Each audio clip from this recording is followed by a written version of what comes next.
দেখো আজকে আমরা আমরা হচ্ছে কালকে আর্টিফিশিয়াল ইন্টেলিজেন্স যে ছিল তার আগ পর্যন্ত আমরা শিখেছিলাম, তাই না? তো আজকে হচ্ছে আমরা কি শিখবো, আর্টিফিশিয়াল ইন্টেলিজেন্স থেকে আমরা শেখা শুরু করবো। চলো দেখি আর্টিফিশিয়াল ইন্টেলিজেন্স কি, বা আর্টিফিশিয়াল ইন্টেলিজেন্স আমাদের কি ধারণা দেয়। দেখো মানুষের যে বুদ্ধিমত্তাগুলো আছে বা আমাদের যে নিজেদের যে বুদ্ধি আছে, এই বুদ্ধিকে কাজে লাগিয়ে আমরা কি তৈরি করেছি। আমরা বলো যে বিভিন্ন ধরনের মেশিন তৈরি করেছি, তারপর ল্যাপটপ তৈরি করেছি, কম্পিউটার তৈরি করেছি, বা বিভিন্ন ধরনের যে মডার্ন যুগের যে রোবট আছে আমরা রোবট তৈরি করেছি, তাই না? তো এই যে মানুষের যে কৃত্রিম বুদ্ধিমত্তা আছে, কৃত্রিম বুদ্ধিমত্তা বলতে বোঝায় মানুষের যে বুদ্ধিগুলো আছে এগুলোকে কাজে লাগিয়ে নতুন যে প্রযুক্তি নির্ভর বুদ্ধি তৈরি করা। যেমন কৃত্রিম বুদ্ধিমত্তা হলো মানুষের চিন্তাভাবনাগুলোকে কৃত্রিম উপায়ে কম্পিউটার বা কম্পিউটার নির্ভর প্রযুক্তির যন্ত্রের মধ্যে রূপ দেওয়াকে আমার কি বলে, কৃত্রিম বুদ্ধিমত্তা বা কৃত্রিম বুদ্ধিমত্তার ব্যবস্থা বলে। ওকে, তো দেখো এটা কে আবিষ্কার করছিলেন বা কত সালে এটা নিয়ে শব্দটি উল্লেখ করেন। দেখো জন প্যাট্রিক 1956 সালে সর্বপ্রথম আর্টিফিশিয়াল ইন্টেলিজেন্স শব্দটি উল্লেখ করেন। কে? জন প্যাট্রিক। সো এই নামটা খুবই ইম্পর্টেন্ট, তোমরা একটু এটা মনে রাখবে। ওকে, জন প্যাট্রিক।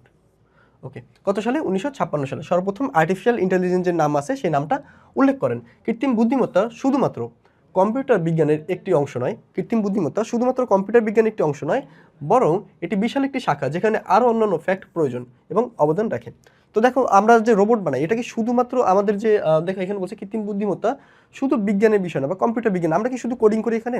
কোডিং তো আমাদের একটা বাহ্যিক বিষয়। তো কোডিং হচ্ছে আমরা যেটা হচ্ছে ইনপুট দেবো, তাই না? তো এইটা যে আমরা কোডিং ইনপুট দিই, এছাড়াও কিন্তু আমাদের যে কাজগুলো করতে হয়, ম্যাটেরিয়ালস বলো বা হচ্ছে বিভিন্ন ইন্টেলিজেন্ট বলো, নিজেদের যে জ্ঞান আছে সেগুলো কাজে লাগানো বলো, সব কিছু নিয়েই হচ্ছে আমাদের এই কাজগুলো করতে হয়, তাই না? তো এখানে বলছে আরও অনেক ফ্যাক্ট এবং অবদান প্রয়োজন, আরও অনেক কিছু ফ্যাক্ট রাখে। দেখো কৃত্রিম বুদ্ধিমত্তা তৈরি করার জন্য প্রথমে আমাদের জানতে হবে কৃত্রিম বুদ্ধিমত্তা কিসের সমন্বয়ে তৈরি। তো আমাদের কৃত্রিম বুদ্ধিমত্তা যদি আমরা করতে চাই তাহলে আমাদের জানতে হবে এটা কিসের উপর ভিত্তি করে তৈরি করা হয়েছে, এটার বেস কি, তাই না? এরপর আমাদের কি করতে হবে, বুদ্ধিমত্তা আমাদের মস্তিষ্কের একটি অপরিহার্য অংশ বা যুক্তি, শেখা, সমস্যা সমাধানকে উপলব্ধি এবং ভাষা বোঝার সমন্বয়। তো এই কৃত্রিম বুদ্ধিমত্তা হচ্ছে আমাদের মস্তিষ্কের একটি অপরিহার্য অংশ, যেখান থেকে আমরা হচ্ছে এই কৃত্রিম বুদ্ধিমত্তা বা আর্টিফিশিয়াল ইন্টেলিজেন্সটা এক্সিকিউট করি, তাই না? ওকে, সো দেখো এখানে এআই এর পিকচার দেওয়া আছে তোমাদেরকে বোঝানোর জন্য। এই যে আমরা রোবট তৈরি করছি, রোবট বর্তমানে যে বিশ্বের কাজগুলো আছে সেগুলো কোডিং এর কাজগুলো খুব সহজেই করতে পারে। তো দেখো কৃত্রিম বুদ্ধিমত্তার প্রয়োগের ক্ষেত্রসমূহ। আচ্ছা, আমাকে একটু জানাই দেবা যে তোমাদের সাউন্ড কি শুনতে পাচ্ছ বা সাউন্ড শুনতে কোনো প্রবলেম হচ্ছে কিনা। ওকে, বেগম বদরুন্নেসা কলেজ, মুন আহমেদ। ওকে, আর কে হ্যাঁ সব ঠিক আছে। ওকে, তাহলে চলো আমরা হচ্ছে পরবর্তীতে শুরু করি। দেখো কৃত্রিম বুদ্ধিমত্তা প্রয়োগের ক্ষেত্রসমূহ। তো কোথায় কোথায় আমাদের কৃত্রিম বুদ্ধিমত্তাগুলো দরকার হয়।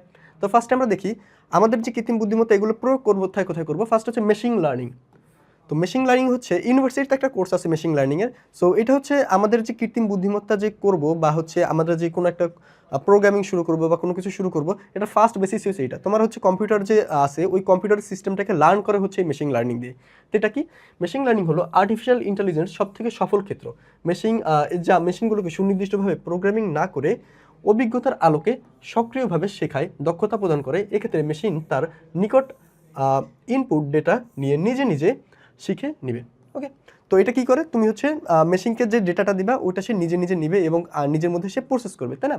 তো এখানে বলছে শেখার সময় ভুল করলে ভুল থেকে শিক্ষা নিয়ে অভিজ্ঞতাকে আরও সমৃদ্ধশালী করবে, এবং শেখার সময় যদি সে নিজে কোনো ভুল করে সেই ভুল থেকে সে নিজে শিখবে, নিজে শিখে সেই ভুলটা যেন আর পরবর্তীতে না করে বা এই রিলেটেড ভুল যেন আর পরবর্তীতে সে না করে, সেজন্য সে কী করবে, সেজন্য সে শিক্ষা নিয়ে অভিজ্ঞতার আলোকে আরও বেশি সমৃদ্ধশীল করবে নিজেকে।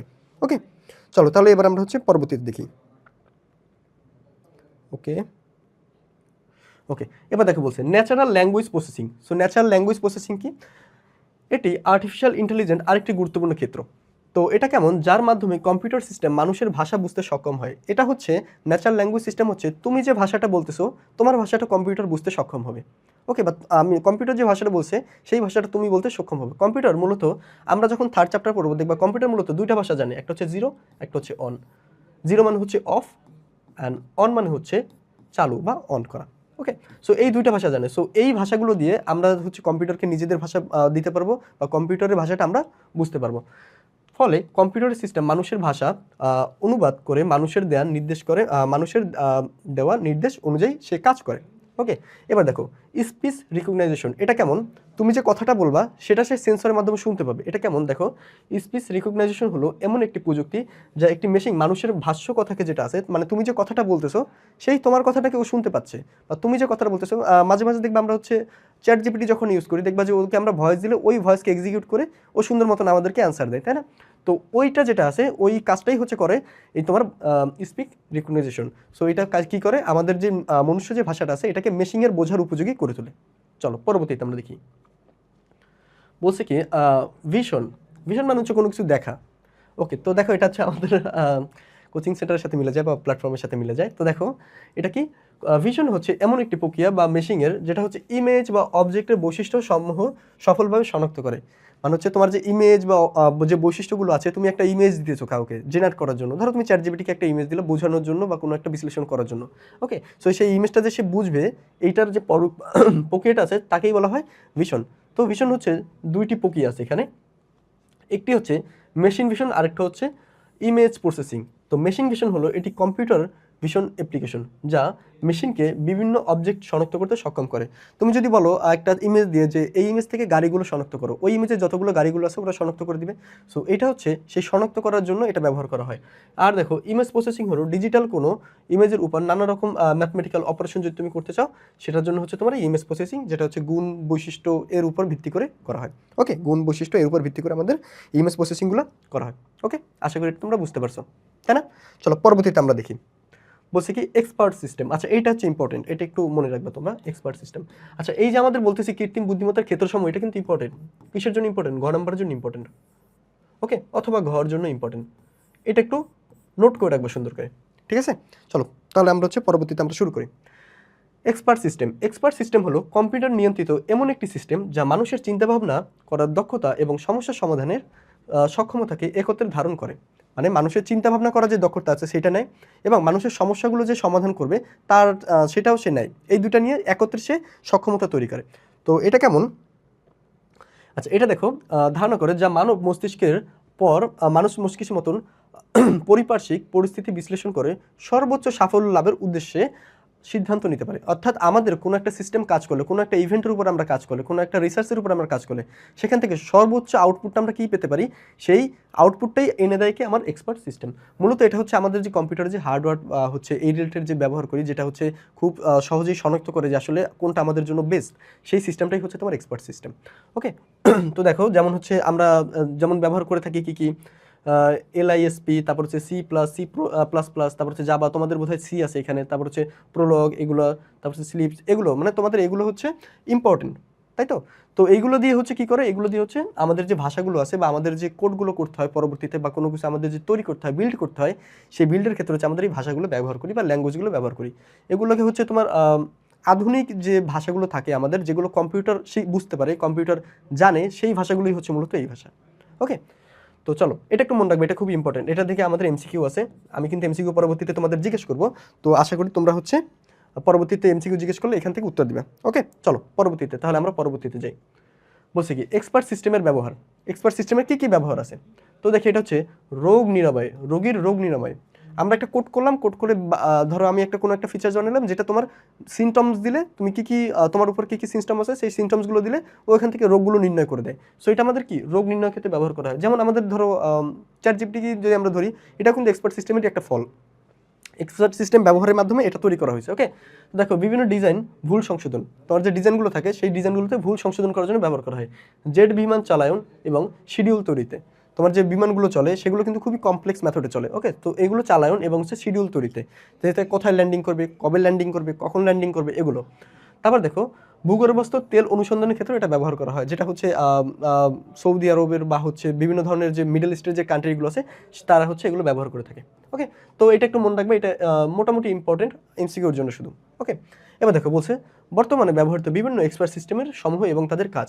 মানে বর্তমানে যে এক্সপার্ট সিস্টেমগুলো বর্তমানে ব্যবহার হয় এই যে আধুনিক দুনিয়া বা মডার্ন দুনিয়ায়, সেগুলো এবং এর যে কাজগুলো আছে সেই কাজগুলো এখানে দিছে। যেমন দেখো ডিপ ব্লু, এটা হচ্ছে দাবা খেলার বিচারক হিসাবে কাজ করে। দাবা খেলার যে গেমগুলো থাকে সেখানে হচ্ছে বড় বড় যে কম্পিটিশনগুলো হয় সেখানে যদি কোনো কম্পিউটার বেস গেম থাকে সেখানে হচ্ছে ডিপ ব্লু ব্যবহার করা হয়। তারপর দেখো ইন্টারনিস্ট, এটা হচ্ছে কি চিকিৎসকের পরামর্শ প্রদান এবং হচ্ছে ভুলভাবে জটিল রোগের সার্জারি করা। এবার দেখো মাইক্লিন এবং হচ্ছে ক্যাডুলস, এই হচ্ছে চিকিৎসকের পরামর্শ প্রদান করে। ওকে, সো এরকম আরও কিছু আছে, যেমন হচ্ছে ডেন্ডাল, তো এটা ডেন্ড্রাল, এটা হচ্ছে কি প্রোগ্রামিং শেখানো। তারপর হচ্ছে প্রোস্পেক্টর, এটা কি খনিজ পদার্থ এবং আকরিক অনুসন্ধানের জন্য ব্যবহার করা হয়। তো এগুলো একটু নিজেরা পড়ে নিবা। ওকে, এগুলো খুবই ইম্পর্টেন্ট কিসের ক্ষেত্রে? শুধু এমসিকিউর ক্ষেত্রে। এগুলো কখনো সিকিউতে আসবে না, বাট এমসিকিউতে আসতে পারে। সেগুলোটা এমসিকিউর জন্য পড়ে নিবা। ওকে, যেমন এটা হচ্ছে এমসিকিউর জন্য ইম্পর্টেন্ট। ওকে, আচ্ছা, আর স্লাইডে হচ্ছে দেখবা মোটামুটি আমি বলে দিব কোনটা এমসিকিউ, কোনটা সিকিউ, কোনটা কোথা থেকে আসবে, কোনটা কোথা থেকে আসবে না। ওকে, তো এগুলো হচ্ছে বলে দিব, বাট স্লাইডে দেখবা মোটামুটি সবই আমি বলে দিতেছি, কারণ স্লাইডে আমরা এমন জিনিসই নেই বা এমন কিছুই আমি নেওয়ার চেষ্টা করি যেগুলো তোমাদের জন্য খুবই ইম্পর্টেন্ট, যেগুলো পড়লে তোমাদের এই চ্যাপ্টার সম্পূর্ণ ক্লিয়ার হয়ে যাবে। কোনো ধরনের যদি তোমাদের সমস্যা থাকে সেটা যেন না হয়, এই জন্যই আমি হচ্ছে স্লাইডটা এমনভাবে তৈরি করি। ওকে, তো স্লাইডে দেখবা মোটামুটি আমি বলে দিব কোথা থেকে কি আসবে, কোথা থেকে কি আসবে না। তো চলো দেখো, আমরা আর্টিফিশিয়াল ইন্টেলিজেন্স পড়ছি। আর্টিফিশিয়াল ইন্টেলিজেন্সেরই একটা প্যাথ বলতে পারো, বা হচ্ছে একটা ওয়ে বলতে পারো, যেখান থেকে চলে আসছে হচ্ছে আমাদের রোবোটিক্স। অর্থাৎ আর্টিফিশিয়াল ইন্টেলিজেন্স দিয়েই আমরা এই রোবোটিক্সটা তৈরি করি, মূলত মানব জ্ঞানকে ব্যবহার করি। সো দেখো এটা কিভাবে হয়। সো দেখো, বলছে প্রযুক্তির যে শাখায় রোবটকে ডিজাইন, গঠন, পরিচালনা এবং প্রয়োগ ক্ষেত্র সম্পর্কে আলোচনা করা হয় সেই শাখাকে রোবোটিক্স বলা হয়। জর্জ চার্লস ডেভল সর্বপ্রথম রোবোটিক্স শব্দটি পূর্ণাঙ্গ ধারণা দেন। মানে এই সম্পর্কে, রোবোটিক্স সম্পর্কে যে পূর্ণাঙ্গ ধারণা আছে সেটা দেন কে? জর্জ, তারপর হচ্ছে চার্লস ডেভল। ওকে, তোমরা কি আর্টিফিশিয়াল ইন্টেলিজেন্স বুঝতে পারছো? একটু কমেন্ট করে জানাবা আর্টিফিশিয়াল ইন্টেলিজেন্স কি বুঝতে পারছো? এখানে কি কোনো সমস্যা আছে তোমাদের, বা কোনো ধরনের কিছু রিকেপ করতে হবে?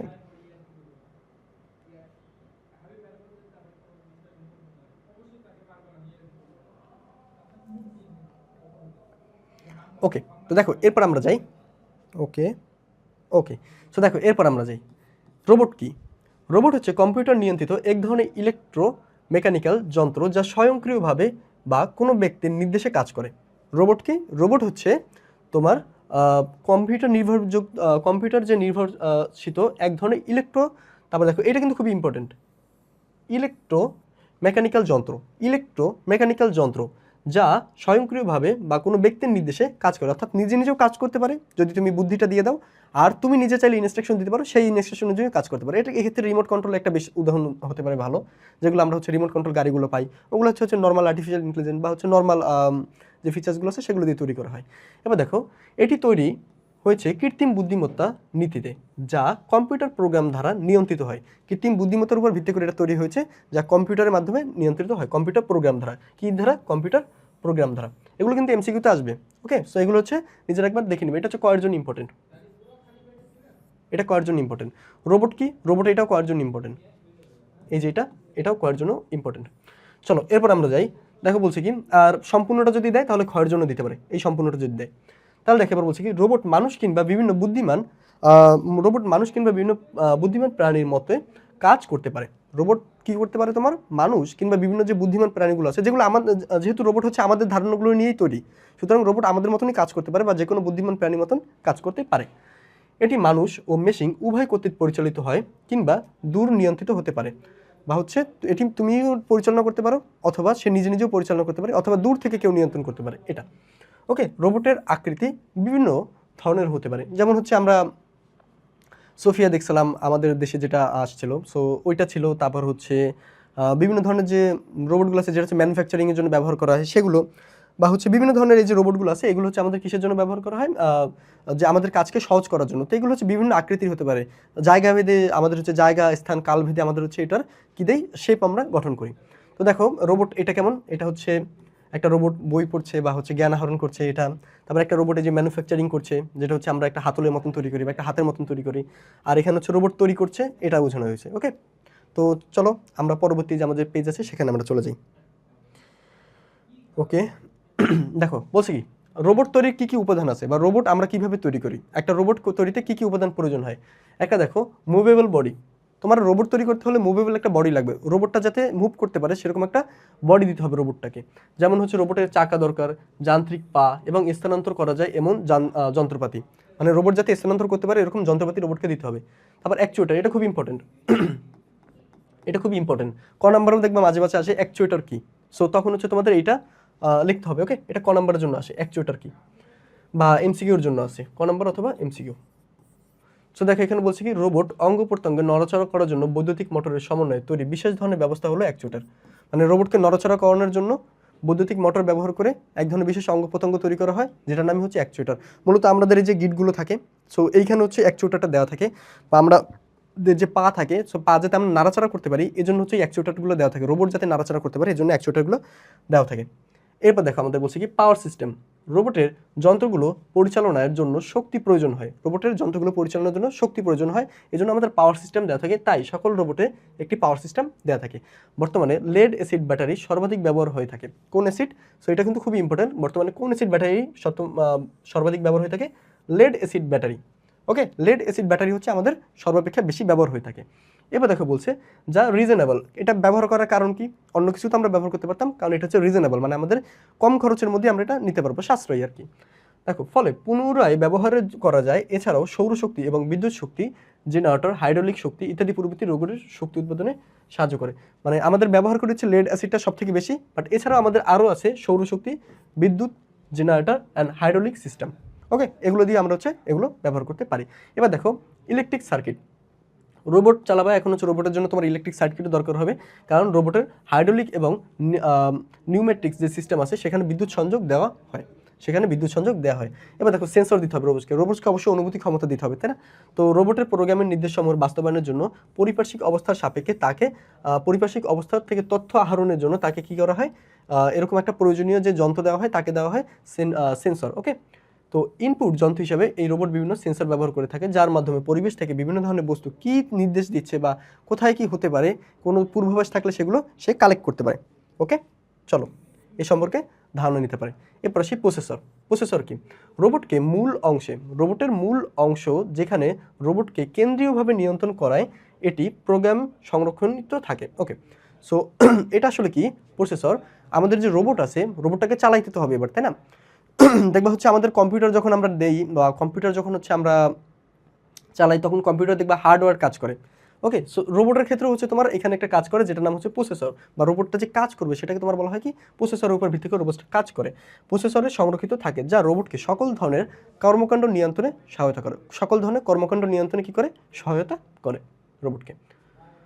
চলো বলছে রোবট ব্যবহারের উল্লেখযোগ্য ক্ষেত্রসমূহ। রোবট কোথায় কোথায় ব্যবহার হয়? আচ্ছা, এই টপিকের পর আমরা হচ্ছে কয়েকটা এমসিকিউ সলভ করব। সুতরাং টপিকটা হচ্ছে যতটুকু আমরা পড়ছি ততটুকু ইফেক্টিভ হয়েছে কিনা বা কতটুকু আমরা বুঝছি সেটা দেখার জন্য হচ্ছে আমরা ওটা সলভ করব। ওকে, চলো বলছে রোবট ব্যবহারের উল্লেখযোগ্য ক্ষেত্রসমূহ। যে সমস্ত কাজ করা স্বাভাবিকভাবে মানুষের জন্য বিপজ্জনক, যেমন হচ্ছে বিস্ফোরক নিয়ন্ত্রণ, তারপর হচ্ছে ডুবে যাওয়া জাহাজের অনুসন্ধান, খনি থেকে অভ্যন্তরীণ কাজ, কয়লার যে খনিগুলো আছে সেগুলো কিন্তু খুবই ঝুঁকিপূর্ণ হয়। তো অভ্যন্তরে যে কাজ আছে ইত্যাদি কাঠামো শারীরিক পরিশ্রম এবং বিপজ্জনক এবং জটিল কাজকর্মগুলো রোবটের সাহায্য করতে পারি। মানে আমাদের যে কাজগুলো করতে অসুবিধা হবে বা আমাদের যে কাজগুলো করতে ঝুঁকি থাকে সেগুলো আমরা রোবটকে দিয়ে করতে পারি। যেমন ধরো 10 তলা একটা দেয়ালে পেন্টিং করব, তো সেখানে তো আমাদের ঝুলে ঝুলে এখন হচ্ছে দেয়ালটা পেন্টিং করতে হবে, তাই না? তো এটা তো আমাদের জন্য বিপজ্জনক, পড়ে গেলেই হচ্ছে আমরা শেষ। তো ওই কাজগুলো করার জন্য আমরা রোবটকে ইউজ করতে পারি। বা ধরো কোথাও হচ্ছে ট্রাক পড়ে গেছে, তো আমি ট্রাকটাকে উত্তোলন করার জন্য এখন পানির নিচে যেতে হচ্ছে তোমাকে। সো ধরো পানিতে পড়ে গেছে, সো পানির নিচে যেতে হচ্ছে, তো এই কাজটা তো তুমি করতে পারবে না, এটা করার জন্য কাকে দরকার? রোবটকে। সো এই কাজে আমরা রোবট ব্যবহার করতে পারি। বা কয়লার খনি থেকে কয়লা উত্তোলনের জন্য আমরা রোবটকে ব্যবহার করতে পারি, কারণ কয়লা খনিগুলো খুবই ঝুঁকিপূর্ণ হয়। আচ্ছা, তারপর দেখো মহাকাশ গবেষণা। এখন দেখো মহাকাশে যাওয়া কিন্তু খুবই বিপজ্জনক, তাই না? তো মহাকাশ গবেষণার ক্ষেত্রে রোবট গুরুত্বপূর্ণ অবদান রেখেছে। মহাকাশ অভিযানে মানুষ এখন যে পরিবর্তনিত বিভিন্ন বৈশিষ্ট্য সম্বলিত রোবট ব্যবহৃত হচ্ছে, মানে মহাকাশ অভিযানের ক্ষেত্রে আমাদের রোবট ব্যবহৃত করা হচ্ছে। কারণ দেখো ফার্স্ট অফ অল হচ্ছে মহাকাশে আমাদের অক্সিজেন নেই, সুতরাং আমাদের যদি মহাকাশে যাইতে হয় নিজস্ব অক্সিজেন ব্যবহার করে যাইতে হবে। তো সবসময় তো তুমি আর অক্সিজেন পাবা না, অক্সিজেন শেষ হয়ে যেতে পারে, তো তখন এটা ঝুঁকিপূর্ণ হয়ে যায়, তাই না? সো এইগুলো ব্যবহার করার জন্য আমাদের কী করতে হয়? এগুলো ব্যবহার করার জন্য আমরা রোবটকে ইউজ করি। এবার দেখো কারখানা কম্পিউটার নিয়ন্ত্রণের জন্য রোবটের সাহায্যে নানা রকম বিপজ্জনক এবং পরিশ্রমসাধ্য কাজ, যেমন ওয়েল্ডিং, ঢালাই, ভারী মাল উঠানো বা নামানো ইত্যাদি যন্ত্রের সাহায্যে সংযোগ করতে পারি এবং রোবটটিকে বহুলভাবে ব্যবহৃত হয়। এই রোবটগুলো হচ্ছে বহুল কাজে ব্যবহৃত হয়। ওকে, এবার দেখো বলছে সাময়িক ক্ষেত্রেও রোবটের উল্লেখযোগ্য ব্যবহার হচ্ছে বোমা অনুসন্ধান কিংবা মাইন শনাক্ত করার জন্য। বোমা অনুসন্ধান কিংবা মাইন, যুদ্ধক্ষেত্রে যে ব্যবহারগুলো হয়, যে কেউ মাইন পুঁতে রেখে যায়, অপোজিট যে আছে, অপোজিট বা হচ্ছে শত্রুপক্ষ যারা আছে মাইন পুঁতে রেখে যায়, তো এগুলো ডিটেক্ট করার জন্য তোমার রোবটকে ব্যবহার করা হয়, কারণ এগুলো যাওয়া খুবই ঝুঁকিপূর্ণ কাজ। ওকে, দেখো চিকিৎসা ক্ষেত্রে রোবট সার্জনদের জটিল অপারেশন এবং নানা ধরনের কাজ সহায়তা করে থাকে। মানে চিকিৎসা ক্ষেত্রে যদি জটিল অপারেশনগুলো করতে যাও সেক্ষেত্রে রোবটকে ব্যবহার করে এখন অনেক দেশে, উন্নত দেশগুলোতে। ওকে, এরপর দেখো বলছে রোবট ব্যাপকভাবে ব্যবহার করা হয় এবং কম্পিউটার এবং এইডেড ম্যানুফ্যাকচারিং। মানে এইডেড ম্যানুফ্যাকচারিং মানে হচ্ছে তুমি যে ম্যানুফ্যাকচারগুলো করো যেগুলো হচ্ছে তোমার এইটা হচ্ছে কেমন, ধরো তুমি যে ম্যানুফ্যাকচারগুলো করতেছো এবং যে ম্যানুফ্যাকচারগুলো তোমার জন্য কঠিন হয়ে যাইতেছে, এগুলোকে সহজ করার জন্য বা কষ্টসাধ্য হয়ে যাইতেছে করা, এগুলোকে করার জন্য তোমার রোবটকে ব্যবহার করা হয়। ওকে, বিশেষ করে যানবাহন এবং গাড়ি তৈরি কারখানায়, এই যে ম্যানুফ্যাকচারিংগুলো যেগুলো বললাম তোমার জন্য কঠিন হয়ে যায়, যেমন বিশেষ বিশেষ করে হচ্ছে ট্রাকের যে বড় বড় পার্টসগুলো আছে সেগুলো যদি তুমি জোড়া দিতে যাও তোমার জন্য এটা খুবই কষ্টসাধ্য হবে, তাই না? তো এগুলো করার জন্য তোমার কি ব্যবহার করা হয়? রোবটকে ব্যবহার করা হয়। চলো পরবর্তীতে আমরা দেখি রোবটের বৈশিষ্ট্য। ওকে, দেখো বলছি কি, রোবট পূর্ব থেকেই দেওয়া নির্দেশন অনুযায়ী কাজ করতে পারে। রোবট যে কোনো ঝুঁকিপূর্ণ কাজ এবং অস্বাস্থ্যকর স্থানে কাজ করতে পারে। তারপর কি, রোবট সফটওয়্যার নিয়ন্ত্রণ এবং সুনির্দিষ্ট কোনো কাজ দ্রুত এবং নিখুঁতভাবে করতে পারে। রোবট বিরতিহীনভাবে এবং ক্লান্তিহীনভাবে কাজ করতে পারে। ওকে, রোবট কি করতে পারে? নির্দেশনা অনুযায়ী কাজ করতে পারে, ঝুঁকিহীন জায়গায় কাজ করতে পারে, বিরক্তিহীনভাবে ক্লান্তিহীনভাবে কাজ করতে পারে এবং হচ্ছে সুনির্দিষ্ট এবং নিখুঁতভাবে কাজ সম্পন্ন করতে পারে। বাট এটা বর্তমানে হচ্ছে ব্যবহার করা হয় না, কারণ প্রসেসিংয়ে ভুল হইলে, কোনো কিছুতে ভুল হইলে সেই পুরো দায়ভারটাই কিন্তু রোবট নিতে বা রোবটকে তুমি দিতে পারবে না, কারণ এটা একটা যন্ত্র, তাই না? তো এই ক্ষেত্রে হচ্ছে এটা ব্যবহার হয় না, যেমন বিশেষ বিশেষ ক্ষেত্রে, যেমন সার্জারি ক্ষেত্রে বা বড় বড় যে ট্রিটমেন্টগুলো আছে সেগুলোতে এখনও ব্যবহার করা হয় না, কারণ রোবটকে তুমি কখন দায় দিতে পারবে না, রোবট প্রোগ্রামিংয়ের উপর ভিত্তি করে চলে। সো ও আসলে রিয়েলিটি বুঝবে না, তাই না? এই জন্য তারপর হচ্ছে এটি এক জায়গা থেকে অন্য জায়গায় ঘুরতে বা স্থানান্তরিত হতে পারে। দূর থেকে লেজার রশ্মি এবং রেডিও সিগন্যাল এর সাহায্যে রোবট নিয়ন্ত্রণ করা যায়। ওকে, এবার দেখো ক্রয় সার্জারি আসছে, বাট এর আগে আমরা কি করবো, এর আগে আমরা গিয়ে একটু এটা দেখবো আমাদের কতটুকু আসলে ইফেক্টিভ হলো বা হচ্ছে কতটুকু আমরা বুঝতে পারছি বা আমরা কতটুকু পারি, এটার উপর ভিত্তি করে আমরা একটু গিয়ে এমসিকিউ সলভ করে আসবো কিছু। ওকে, চলো আমরা কিছু এমসিকিউ সলভ করে আসি। চলো আমরা কিছু এমসিকিউ সলভ করে আসি, দেখি এমসিকিউ কোথায় আছে। আচ্ছা, এখানে হচ্ছে আমাদের এমসিকিউ আছে। চলো ফার্স্টেই আমাদের যে কোশ্চেনটা আছে এটা একটা খুবই ভালো একটা কোশ্চেন। বলছে কি, কৃত্রিম বুদ্ধিমত্তার প্রধানত ব্যবহার হয় কোনটি? কৃত্রিম বুদ্ধিমত্তার ক্ষেত্রে আমরা কয়েকটু দেখো প্রশ্নটা একটু পড়ো। কৃত্রিম বুদ্ধিমত্তায় প্রধানত ব্যবহার হয় কোনটি বা কোন প্রোগ্রামিং ভাষা? দেখো এখানে আছে কি পাইথন, এচটিএমএল, কোবল আর হচ্ছে প্রোলগ। সো দেখো কোনটা ব্যবহার হয়, এগুলো আমি হচ্ছে পড়াইছি, সুতরাং তোমরা একবার চেষ্টা করো। ওকে, আমি 20 সেকেন্ড টাইম দিলাম, তোমরা একবার চেষ্টা করো। তোমরা একবার চেষ্টা করো, না পারলেও সমস্যা নেই, আমি অবশ্যই বলে দিব, বাট নিজেরা চেষ্টা করলে হবে কি, চর্চায় থাকবে বা তুমি ভুল করলে পরবর্তীতে আর এই জিনিসটা ভুল করবে না, কারণ তখন তোমার ব্রেন বলবে যে এটা তো ভুল করেছিল তখন, তাই না? তখন তুমি তোমার আরেক যখন দাগাইতে যাবা তখন হচ্ছে তোমার কাছে ইফেক্টিভ হবে যে আমি তো এটা ভুল করেছিলাম, সুতরাং তোমার ওইখানে ইনস্ট্যান্ট মনে পড়বে। সুতরাং সবাই আমরা চেষ্টা করি এটা। আমাদের রোবটের ক্ষেত্রে কোনটা ব্যবহার করতে হয় বা কৃত্রিম বুদ্ধিমত্তার ক্ষেত্রে কোনটা ব্যবহার করা হয়? পাইথন, এচটিএমএল, কোবল অথবা প্রোলগ, কোনটা আমাদের রোবটের ক্ষেত্রে কৃত্রিম বুদ্ধিমত্তার ক্ষেত্রে ব্যবহার করা হয়? সবাই অ্যান্সার করার চেষ্টা করি। ওকে, দেখি কার অ্যান্সার ঠিক হয়। চলো সবাই অ্যান্সার করো।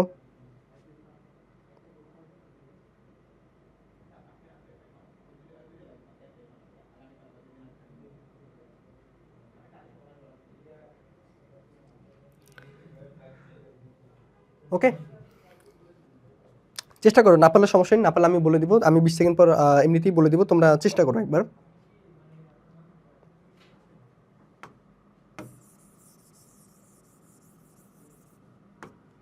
আচ্ছা দেখো, আমরা তখন যেটা পড়ছিলাম লোগো রোবট ব্যবহারের ক্ষেত্রে যেটা ব্যবহার হয় সেটা হচ্ছে প্রোলগ। প্রোলগ আমরা ব্যবহার করে থাকি, সি ব্যবহার করে থাকি, সি প্লাস প্লাস ব্যবহার করে থাকি। তারপর এই যে ডাটাগুলো আছে এগুলো হচ্ছে আমরা মূলত ব্যবহার করে থাকি প্রোগ্রামিংয়ের ক্ষেত্রে। ওকে, সো প্রোগ্রামিংয়ের ক্ষেত্রে আমরা কি ব্যবহার করে থাকি বা হচ্ছে আর্টিফিশিয়াল ইন্টেলিজেন্সের ক্ষেত্রে প্রোলগ। ওকে, এটা আশা করি আর কখনো ভুল হবে না। চলো পরবর্তীতে আমরা দেখি, এটা ট্রাই করে দেখো। মেশিন লার্নিংয়ের অ্যাপ্লিকেশন তৈরির ক্ষেত্রে কোন প্রোগ্রামিং ভাষা ব্যবহার করা হয়? তুমি মেশিন লার্নিং প্রোগ্রামিং যেটা আছে সেটা অ্যাপ্লিকেশন করবা, এখন সেই ক্ষেত্রে তোমার কোনটা ব্যবহার করা হয়? এটা বোধহয় একটু কঠিন, তবে তোমরা চেষ্টা করো, দেখো পারো কিনা। আচ্ছা, একজন বলেছে এচটিএমএল, না এচটিএমএল হবে না, হবে হচ্ছে আমাদের প্রোলগ। প্রিভিয়াস যেটা ছিল সেটা হচ্ছে প্রোলগ। ওকে, তোমরা মানে ভুল করতেই পারো, ভুল থেকেই কিন্তু মানুষ শেখে। আমি প্রচুর ভুল করতাম এসএসসিতে এবং এখন আমি অনেকগুলোই ভুল করি, যেমন আমি ইউনিভার্সিটি এক্সামেও হয়তো বা ভুল করি, কিন্তু আমি ভুল থেকে শিখি, তাই না? সো ভুল থেকেই মানুষ শিখে। তোমরা ভুল করো, সমস্যা নেই, বাট তোমরা অ্যান্সার করার চেষ্টা করো। অ্যান্সার করলে হবে কি, তোমাদের এটা চর্চায় থাকবে বা তোমরা যদি ভুল করো সেটা তোমাদেরকে মনে চলে আসবে বা পরবর্তী যখন তুমি এমসিকিউ দাগাবা তখন তোমার মনে আসবে। ওকে, চেষ্টা করো এটা। দেখো বলছে কি, মেশিন লার্নিং অ্যাপ্লিকেশনের জন্য কোনটি ব্যবহার করা হয়? সি, পাইথন, জাভা আর অ্যালগল, কোনটা ব্যবহার করা হয়?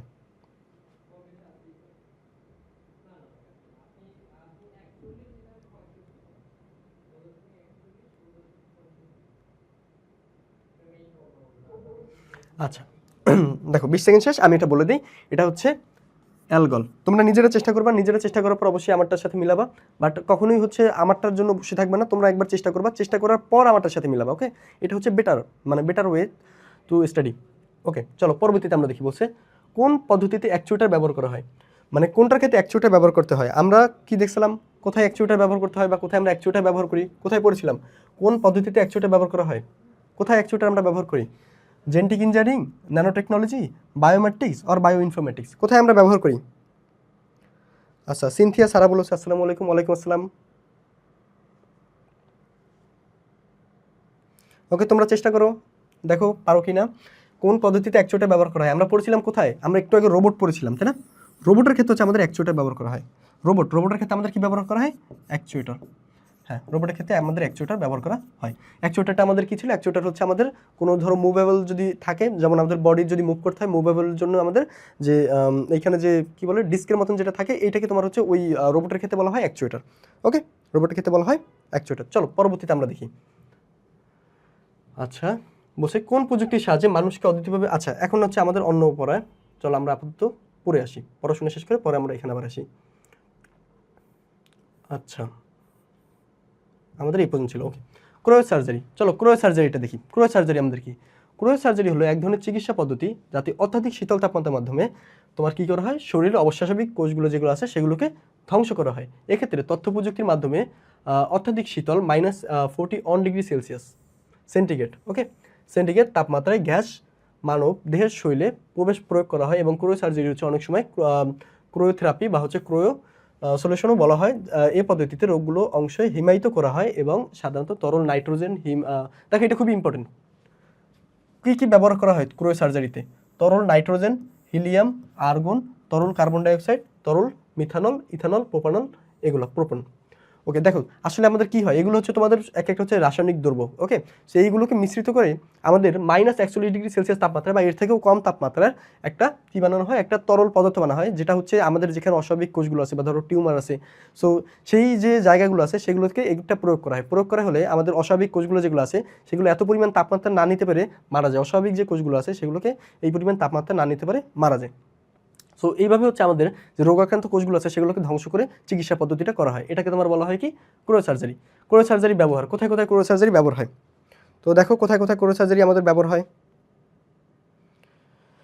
আচ্ছা, দেখো বলছে কি মানব শরীরের ত্বকের উপস্থিত কোনো রোগ, ত্বকের যে রোগগুলো থাকে, যেমন কোথায় ছোট টিউমার, তিল, আঁচিল, তারপর হচ্ছে ফুসকুড়ি, তারপর হচ্ছে প্রদাহ, তারপর হচ্ছে ক্ষতিকর ক্ষত এবং মেস্তা এবং ত্বকের ক্যান্সার। অর্থাৎ আমাদের যে ত্বকের উপরে যে স্কিন ডিজিজগুলো হয় সেই ডিজিজগুলোর ক্ষেত্রে, সেই ডিজিজগুলো আমাদের সমাধান করার ক্ষেত্রে এই ক্রয় সার্জারি ব্যবহার হয়। এবার দেখো ক্রয় সার্জারি দ্বারা অভ্যন্তরীণ কিছু রোগ, যেমন হচ্ছে অভ্যন্তরীণ কিছু রোগের সমস্যার সমাধান করা যায়। যেমন এইখানে বলছে যকৃৎ ক্যান্সার, প্রোস্টেট ক্যান্সার, তারপর হচ্ছে দেখো ফুসফুস ক্যান্সার এবং হচ্ছে মুখের ক্যান্সার, তারপর হচ্ছে গ্রীবাদেশীয় ক্যান্সার এবং হচ্ছে পাইলস আনসার এবং হচ্ছে স্তন ক্যান্সার। এগুলোর চিকিৎসা তোমার এই ক্রয় সার্জারির মাধ্যমে করা যায় বা করা হয়। ওকে, উন্নত যে দেশগুলো আছে সেগুলোতে করা হয়। এবার দেখো মানবদেহের কোষ কলার কোমল অবস্থান, যেমন হচ্ছে প্রেটার ফ্যাসিলিটিস, তারপর হচ্ছে ফিব্রোমা, এগুলো ক্রয় সার্জারির মাধ্যমে হচ্ছে চিকিৎসা করা হয়। এগুলো কি করা হয়? ক্রয় সার্জারির মাধ্যমে চিকিৎসা করা হয়। ওকে, চলো পরবর্তীতে আমরা দেখি। বলছে কি ক্রয় সার্জারির সুবিধা। ক্রয় সার্জারির জন্য আমাদের কি কি সুবিধা আছে বা ক্রয় সার্জারি করলে আমাদের কি কি সুবিধা পাবো সেগুলো আমরা একটু দেখি। ওকে, তোমাদের কি এতটুকু বুঝতে কোনো প্রবলেম আছে? একটু জানাও আমাকে, এতটুকু বুঝতে কি কোনো প্রবলেম হবে বা কোনো প্রবলেম হয়েছে? তাহলে আমি রিপিট করব কোথাও প্রবলেম হলে।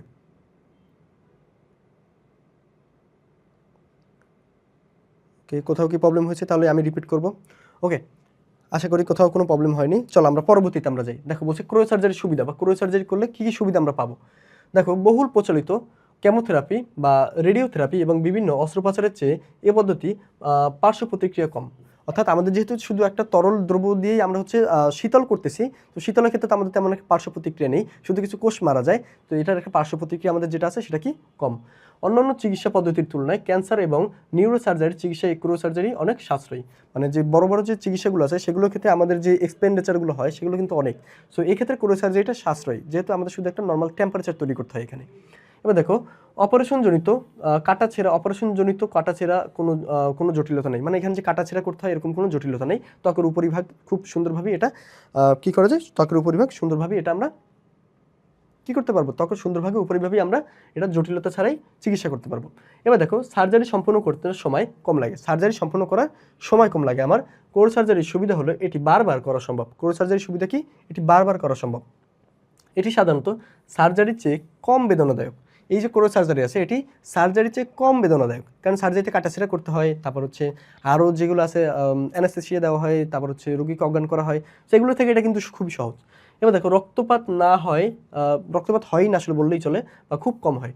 তারপর দেখো রোগীকে কোনো পূর্ব প্রস্তুতি নিতে হয় না, রোগী ইনস্ট্যান্ট করতে পারে চাইলেই। সার্জারি শেষে রোগীকে হাসপাতালে থাকতে হয় না, চাইলে সে বাসায় চলে যেতে পারে। ওকে, অ্যান্ড যদি সে চায় নার্স নিয়ে যেতে পারে, সেখান থেকে সে নিজের চিকিৎসাটাকে কন্টিনিউ করতে পারে। ওকে, এরপর চলো আমরা পরবর্তী যাই। বলছে কোরো সার্জারি অসুবিধা, এবং কোরো সার্জারি করলাম, এবার অসুবিধা কি আমি ওইগুলো দেখবো। এ পদ্ধতিতে রোগান্তরিত কোষগুলো বা টিস্যু সঠিক অবস্থা নির্ণয় ব্যর্থ হলে কোরো সার্জারির মাধ্যমে সুস্থ কোষেরও ক্ষতি হয়ে যায়। এখন কোথায় আছে, কোথায় তোমার টিউমারটা হবে, বা কোথায় তোমার হচ্ছে কোষগুলোকে বেড়ে গেছে অস্বাভাবিকভাবে, সেগুলোকে তুমি ধ্বংস করতে চাও, তো এটা যদি তুমি নির্ণয় করতে না পারো, তুমি যদি অন্য কোথাও এটা ইউজ করো, তখন কি হবে তোমার, তখন হচ্ছে এটার যে রোগাক্রান্ত কোষগুলো ছাড়া সুস্থ যে কোষগুলো আছে সেগুলোকে তোমার কি করবে, ক্ষতি করে ফেলবে। এবার দেখো কোনো পরিপার্শ্বক্রিয়তা রয়েছে, তবে আসার কথা পার্শ্ব প্রতিক্রিয়া ক্ষণস্থায়ী, মানে পার্শ্ব প্রতিক্রিয়া খুবই কম এবং থাকলেও সেটা ক্ষণস্থায়ী। ত্বকের ক্যান্সার চিকিৎসার ক্ষেত্রে কোরো সার্জারির ফল ত্বকে ফুলে যায় এবং সুস্থ যে ক্ষতিগ্রস্ত স্নায়ু ক্ষতিগ্রস্ত হয় এবং সংবেদনশীলতা হ্রাস পায়। এবার দেখো লিভার এবং ফুসফুসের স্বাভাবিক গঠন নষ্ট হতে পারে, পার্শ্ব প্রতিক্রিয়া তাদের ক্ষেত্রেই হয় যাদের পোস্টেট গ্রস্ত সমস্যা আছে, মানে হচ্ছে যাদের একটু সমস্যা আছে তাদের হচ্ছে এই পার্শ্ব প্রতিক্রিয়াটা হয়, তাছাড়া নর্মাল যারা আছে তাদের ক্ষেত্রে এই সমস্যাটা হয় না। ওকে, চলো পরবর্তীতে। আচ্ছা, আমাদের কোরো সার্জারি শেষ, আমরা এবার আসবো মহাকাশ অভিযানে। ওকে, মহাকাশ অভিযানে। ওকে, এতটুকু কি তোমরা বুঝতে পেরেছো? তোমরা যদি কোথাও বুঝতে না পারো অবশ্যই আমাকে জানাবা, আমি সেটা রিপিট করে দেবো, ঠিক আছে? কোথাও বুঝতে না পারলে অবশ্যই আমাকে জানাবা। ওকে, চলো পরবর্তী যাই তাহলে। মহাকাশ অভিযান। মহাকাশ অভিযান কি? মহাকাশ অভিযান হচ্ছে পৃথিবীর বায়ুমণ্ডলের ঊর্ধ্বে মহাকাশ উড্ডয়ন। পৃথিবীর বায়ুমণ্ডলের উপরে মহাকাশ যে উড্ডয়ন আছে সেটা, এবং এই স্থানে পরিবেশ এবং ভৌত ধর্মগুলিকে পর্যবেক্ষণ করা। মানে তোমার পৃথিবীর যে বাইরের যে স্থানগুলো আছে ওই স্থানগুলোকে তুমি উঠতে যাবা, মানে ওইখানে তুমি যাবা এবং ওইখানে যে বায়ু স্তর আছে বা হচ্ছে বিভিন্ন স্তরগুলো আছে সেগুলোকে তুমি পর্যবেক্ষণ করবে। এটা হচ্ছে তোমার মহাকাশ অভিযান। সক্রিয়ভাবে বা রিমোট কন্ট্রোল মাধ্যমে কিংবা নভোচারীবিহীন মহাকাশ যান দ্বারা এই মহাকাশযান পরিচালনা করা যায়। মানুষবিহীন নভোযান এবং মনুষ্যহীন রোবট ব্যবহার করে। আচ্ছা, তোমরা হচ্ছে মনুষ্যহীনভাবে এটা যেতে পারে, সেন্সর লাগাই হচ্ছে আশেপাশে সেন্সর দিয়ে, অথবা এটা রোবট ইউজ করেও তোমরা এটা হইতে পারে, রোবট ব্যবহার করেও এটা কী করতে পারে, এটা হইতে পারে। সুতরাং আমাদের রোবট ব্যবহার করেও এটা করা সম্ভব। বিশ্বের প্রথম মানুষ বহনকারী মহাকাশ যান কোনটা? ভস্কোট 1। ভস্কোট 1 হচ্ছে বিশ্বের প্রথম মানুষ বহনকারী নভোযান, যেটা হচ্ছে আমাদের গ্রহতে গেছিল। ওকে, এগুলো চলো পরবর্তীতে আমরা দেখি। বলছে কি মহাকাশ অভিযানের লক্ষ্য এবং উদ্দেশ্য। মহাকাশ যে আমরা অভিযান করবো, কেন করবো এটা? বর্তমানে মহাকাশ অভিযান করে বর্তমানে সবথেকে বড় মহাকাশ অভিযান কোন কোম্পানি করে? নাসা। ওকে, প্রতিষ্ঠানটা করে। সো এই প্রতিষ্ঠান হচ্ছে বর্তমানে সবথেকে বড় মহাকাশযান প্রতিষ্ঠান, যেটা হচ্ছে একটা আমেরিকান প্রতিষ্ঠান। ওকে, আমেরিকান, এবং হচ্ছে এটার সাথে কিন্তু রাশিয়াও যুক্ত। সুতরাং আমেরিকা রাশিয়া দুটি জন মিলে হচ্ছে এই মহাকাশ অভিযানটা করে বা মহাকাশযানটা পরিচালনা করে। তাকে বলছে কি মহাকাশ অভিযানের লক্ষ্য এবং উদ্দেশ্য। মহাকাশ অভিযানের মাধ্যমে মহাশূন্যিত কোনো বস্তু সম্পর্কে তথ্য গ্রহণের চেষ্টা করা হয়। মানে মহাবিশ্বে নাই, বাট মহাকাশে আছে, আমাদের থেকে দূরে আছে, পৃথিবী থেকে বাহিরে আছে, এইরকম জিনিসগুলোর আমরা কী করতে পারি, ডাটাগুলো নিতে পারি বা তথ্য নিতে পারি। মহাকাশ অভিযানের মাধ্যমে পৃথিবীর সম্পর্কে এবং মহাকাশ সম্পর্কে জ্ঞান আহরণ করা যায়। পৃথিবী সম্পর্কে এবং মহাকাশ সম্পর্কে জ্ঞান আহরণ করা যায়। আমরা যখন মহাকাশের উপরে উঠেছিলাম, যখন আমরা উড্ডয়ন করেছিলাম, তখনই কিন্তু আমরা দেখেছি পৃথিবী গোল, তাই না? তখন এটা প্রুফ হয়ে গেছে বা আমরা নিজের চোখে দেখেছি, তাই না? তো ওইটা কী করা হয়, পৃথিবীর সাপেক্ষে বা হচ্ছে পৃথিবীকে আমরা চিন্তা করতে পারি, অথবা হচ্ছে মহাকাশ সম্পর্কে আমরা জ্ঞান আহরণ করতে পারি। মহাকাশ বাণিজ্যিকভাবে পদার্থ প্রক্রিয়াকরণ ও উৎপাদন। মানে এখানে হচ্ছে তোমার মহাকাশে বাণিজ্যিকভাবে তোমার পদার্থ উৎপাদন হয়, সেগুলোকে তুমি প্রক্রিয়াকরণ করতে পারো চাইলে পৃথিবীতে নেই। পৃথিবীর বাইরের পরিবেশ সম্পর্কে তথ্য ধারণা এবং নতুন সীমার যে আত্মধীন করা হয়, সীমানা আত্মধীন করা হয়। মানে তুমি যতটুকু যাইতে পারতেছো ততটুকু তোমার পর্যন্ত রেঞ্জ, তুমি সেখানে আরও কাজ করতে পারবা। বা যে বর্তমানে দেখবা যে ইলন মার্সে যেতে চাচ্ছে, বা হচ্ছে মার্চে মানুষ নিয়ে যেতে চাচ্ছে, তাই না? সো ওইরকম আর কি, তুমি চাইলে পরবর্তীতে এই মহাবিশ্ব নিয়ে কাজ করতে পারবে। পরবর্তীতে আমরা দেখি বলছে বায়োমেট্রিক্স। বায়োমেট্রিক্স কি? বায়োমেট্রিক্স মূল্য হচ্ছে আমরা যে ফিঙ্গারপ্রিন্ট ব্যবহার করি, এবং আমাদের ফিঙ্গারপ্রিন্ট ব্যবহার করি, বা হচ্ছে তারপর আমরা কী করি, তারপর হচ্ছে আমরা চোখের আইরিশ দিয়ে হচ্ছে আমরা আছে এটা ব্যবহার করি। সেগুলো কোথায় কোথায় ব্যবহার করি? ভোটার আইডি কার্ডে ব্যবহার করি, বা বিভিন্ন ধরনের লক পাসওয়ার্ড এগুলোর ক্ষেত্রে ব্যবহার করে থাকি, তাই না? তো এগুলোকে তোমার বলা হয় বায়োমেট্রিক্স। তোমার বায়ো মানে হচ্ছে তোমার জীবন যেটা আছে ওইটা, ম্যাট্রিক্স মানে হচ্ছে তোমার কি পরিচালনা বা হচ্ছে তোমার পরিমাপ করা। ওকে, তোমার জীবন যেটা আছে বা তুমি যে মনুষ্য যেটা আছে তোমাকে পরিমাপ করে এটা যে কাজটা করে ওইটা। দেখো এখানে কি বায়োমেট্রিক্স হলো বায়োলজিক্যাল ডেটা পরিমাপ, আর বিশ্লেষণ হলো প্রযুক্তি। বিশ্লেষণ কি? প্রযুক্তি। বায়োমেট্রিক্স হলো এমন একটি প্রযুক্তি যেখানে কোনো ব্যক্তির গঠন, আচরণ এবং বৈশিষ্ট্যের উপর ভিত্তি করে ব্যক্তিকে অদ্বিতীয়ভাবে শনাক্ত করা যায়। বায়োমেট্রিক সিস্টেম শনাক্ত করার জন্য বিবেচিত বায়োলজিক্যাল ডেটাগুলোর মূলত দুই ভাগে ভাগ করা হয়। বায়োলজিক্যাল শনাক্তগুলোকে মোটামুটি দুই ভাগে ভাগ করা, একটা কি গঠনগত বৈশিষ্ট্য। তো গঠনগত বৈশিষ্ট্যের মধ্যে কী কী আছে? ফেস রিকগনাইজেশন, এই যে দেখো আমাদেরকে ফেস রিকগনাইজেশন করে, মানে আমাদের ফেসের যে প্যাটার্ন আছে এই প্যাটার্ন ধরে ওরা হচ্ছে ফেস রিকগনাইজেশন করে। ওকে, এরপর আমাদের কী করতে পারে? আইরিশ বা হচ্ছে রেটিনা স্ক্যান, এই যে দেখো আইরিশ বা রেটিনা, আমাদের চোখের যে রেটিনা আছে এই রেটিনাকে স্ক্যান করে আমাদেরকে অদ্বিতীয়ভাবে শনাক্ত করে। এবার দেখো ফিঙ্গারপ্রিন্ট, এই যে ফিঙ্গারপ্রিন্ট দিয়ে হচ্ছে যেটা আমরা মোবাইলে ইউজ করি। তারপর দেখো হ্যান্ড জিওমেট্রিক্স, আমাদের যে হাত আছে এই সম্পূর্ণ হাত জিওমেট্রিক্স হিসেবে আমাদের ব্যবহার করা হয়। তারপর দেখো ডিএনএ, আমাদের যে ডিএনএ আছে এটা দিয়ে হচ্ছে আমাদের দেখবো যে কারো বাচ্চা হারাই গেলে বা কেউ হারাই গেলে এটা দিয়ে হচ্ছে অদ্বিতীয়ভাবে শনাক্ত করা হয়।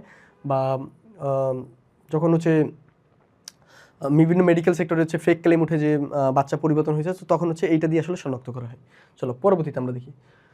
এবার হচ্ছে আরেকটা হচ্ছে আচরণগত বৈশিষ্ট্য, যেমন হচ্ছে ভয়েস রিকগনাইজেশন, আমরা ভয়েস দিলে হচ্ছে মোবাইল খুলবে এরকম। তারপর হচ্ছে সিগনেচার ভেরিফাইড, তুমি সিগনেচার করলে খুলবে। তারপর হচ্ছে টাইপিং কি স্ট্রোক, মানে তুমি একটা টাইপ করে কিছু দিছো ওইটাকে ধরেই তোমার খুলবে। যেমন আমি ধরলাম পাসওয়ার্ড আমি লিখলাম হচ্ছে শুধু পাসওয়ার্ড লিখে দিলাম, তো ওই পাসওয়ার্ড লেখার পরেই ওটা খুলবে, তাছাড়া খুলবে না পাসওয়ার্ডটা। ওকে, ফেস রিকগনাইজেশন, এটা কি? ফেস রিকগনাইজেশন সিস্টেম হচ্ছে এক ধরনের কম্পিউটার প্রোগ্রাম বা সাহায্য বা যারা মানুষের মুখের গঠনের উপর ভিত্তি করে তোমার কী করে, মুখের গঠনের উপর ভিত্তি করে এটা হচ্ছে তোমার রিকগনাইজেশন করে ফেসটাকে। সেটা কিসের উপর ভিত্তি করে? যেমন হচ্ছে মধ্যবর্তী দূরত্ব, তুমি আর তোমার দুই চোখের মধ্যবর্তী যে দূরত্ব আছে সেই দুই চোখের মধ্যবর্তী যে দূরত্ব আছে ওইটা। তারপর হচ্ছে নাকের দৈর্ঘ্য এবং ব্যাস, তোমার নাকের যে দৈর্ঘ্য আছে ব্যাস আছে এটাকে অ্যাজাম্পশন করে নেয়। এবং হচ্ছে চোয়ালের কৌণিক পরিমাপ এবং তুলনা করার মাধ্যমে ব্যক্তিকে অদ্বিতীয়ভাবে শনাক্ত করে। তোমার চোয়াল যেটা আছে এটার, তোমার চোয়াল যে আছে এই চোয়ালের যে কৌণিক যে পরিমাপটা আছে সেই পরিমাপ, তারপর হচ্ছে দুই চোখের মধ্যে ব্যাসার্ধ, নাকের লেন্থ এবং হচ্ছে প্রস্থ যে দৈর্ঘ্য যেটা আছে এইটা। তারপর দেখো সুবিধা, ফেস রিকগনাইজেশন সিস্টেম সহজে ব্যবহারযোগ্য। ফেস রিকগনাইজেশন সিস্টেমটা তুমি সহজেই চাইলে ব্যবহার করতে পারবা, সঠিকভাবে ফলাফল পাওয়া যায় এবং এটা সঠিকভাবে ফলাফল পাওয়া যায়। অসুবিধা কী কী? ক্যামেরা ছাড়া অন্য প্রযুক্তিতে ব্যবহার করা যায় না, এটা শুধু ক্যামেরার মধ্যেই ব্যবহার করতে যায় এবং আলো দরকার হয়। ওকে, পার্থক্য শনাক্ত করার জন্য তোমার এখানে আলোর প্রয়োজন হয়। দেখো এবার হচ্ছে কি মেকআপ ব্যবহার বা হচ্ছে গহনা ব্যবহার ইত্যাদি কারণে অনেক সময় শনাক্ত করতেও অসুবিধা হয়। ওকে, অনেক সময় কী করতে হয়, শনাক্ত করতে তোমার অসুবিধা হয়। আচ্ছা, ব্যবহার কোন বলছে কি, কোনো বিল্ডিং বা কক্ষের প্রবেশদ্বার, কোথাও কোনো বিল্ডিং বা হচ্ছে বিল্ডিংয়ে প্রবেশ করতে যাওয়া তখন হচ্ছে তোমার ফিঙ্গারপ্রিন্ট দিতে হচ্ছে এরকম, বা হচ্ছে কোনো আইডির নম্বর শনাক্তকরণের ক্ষেত্রে। তারপর দেখো চোখের আইরিশ বা রেটিনা স্ক্যান, এটা কি করে? যে তোমার যে চোখ আছে এই চোখের যে দৈর্ঘ্য প্রস্থ বা হচ্ছে চোখের যে রেটিনা আছে এই রেটিনার একটা প্রস্থর মাপ নিয়ে তোমার এই কাজটা করা হয়। এটা হচ্ছে আইরিশ শনাক্তকরণ পদ্ধতিতে চোখের চারপাশে বেষ্টিত রঙিন যে বলয়াকার বিশ্লেষণ আছে সেটাকে পরীক্ষা করা হয় এবং রেটিনা সিটি স্ক্যানের মাধ্যমে চোখের পিছনের অক্ষিপটের যে মাপ আছে সেই মাপটাকে শনাক্ত করা হয়। ওকে, এই যে দেখো আমাদের চোখ, এই চোখের পিছনে যে অক্ষিপটের মাপটা আছে সেই মাপটাকে শনাক্ত করে শনাক্ত করে আমাদের এটা বিশ্লেষণ করে। ওকে, উভয় পদ্ধতির জন্য চোখ এবং মাথাকে স্থির রাখতে হয়। তোমার এই মাথা এবং চোখকে কী করতে হয়? স্থির রাখতে হয়। সুবিধা কি? শনাক্ত করতে খুবই কম সময় লাগে, এবার কি ফলাফল হচ্ছে সূক্ষ্মতা এবং তুলনামূলকভাবে অনেক বেশি হয়, বা হচ্ছে সূক্ষ্মতা বেশি, বা হচ্ছে আমি যদি এটা করি তাহলে এটা আমার সিকিউরিটি বেশি থাকবে এরকম একটা ধারণা দেয়। তো হচ্ছে এটি খুবই উচ্চ নিরাপত্তামূলক শনাক্তকরণ ব্যবস্থা বা যা স্থায়ী, খুবই উচ্চ শনাক্তকরণ ব্যবস্থা যেটা হচ্ছে খুবই স্থায়ী। ওকে, চলো পরবর্তীতে আমরা যাই। তাকে বলছে কি অসুবিধা, বলছে এ পদ্ধতিতে অত্যন্ত ব্যয়বহুল এবং তুলনামূলকভাবে বেশি মেমোরি প্রয়োজন হয়। এ পদ্ধতিতে অত্যন্ত ব্যয়বহুল এবং তুলনামূলকভাবে বেশি পদ্ধতি ব্যবহার করা হয়। ডিভাইস ব্যবহারের ক্ষেত্রে সময় চশমা খোলার প্রয়োজন পড়ে। তুমি যদি চশমা পরো তোমার ডিভাইস ব্যবহার করার জন্য, রেটিনা শনাক্ত করার জন্য তোমার চশমাটা খুলতে হবে। চোখের রোগের কারণে শনাক্ত করতে সমস্যা হতে পারে, চোখে যদি কোনো রোগ থাকে তাহলে সেক্ষেত্রে শনাক্ত করতে সমস্যা হতে পারে।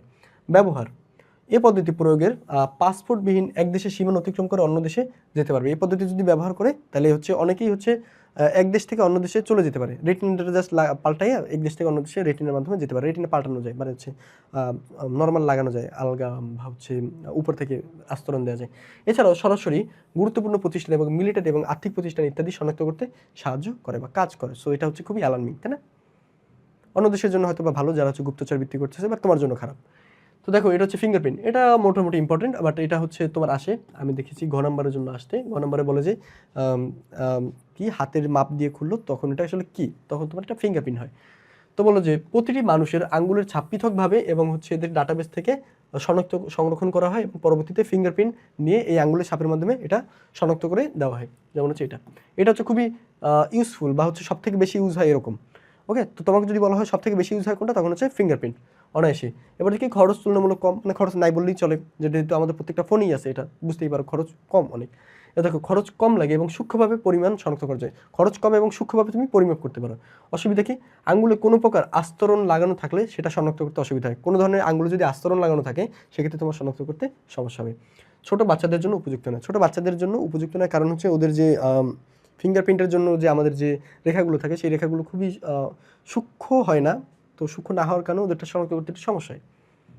চলো, ব্যবহার কোথায় কোথায় ব্যবহার হয় দেখো, কোনো প্রোগ্রামিং বা হচ্ছে ওয়েবসাইট ইউজের জন্য নেম এবং পাসওয়ার্ডের ক্ষেত্রে আঙ্গুলের ছাপ দেওয়া হয়। এবার দেখো প্রবেশাধিকার হচ্ছে নিয়ন্ত্রণ করে, তারপর হচ্ছে পেমেন্ট সিস্টেমের ক্ষেত্রে আমাদের এটা ব্যবহার করা হয়। এবার দেখো হ্যান্ড জিওমেট্রিক, তোমার যে হাত আছে এই হাতের মাপের উপর ভিত্তি করে তোমার জিওমেট্রিক নিয়ে তোমাকে একটা সিকিউরিটি দেবে। সেই সিকিউরিটি আসলে কেমন?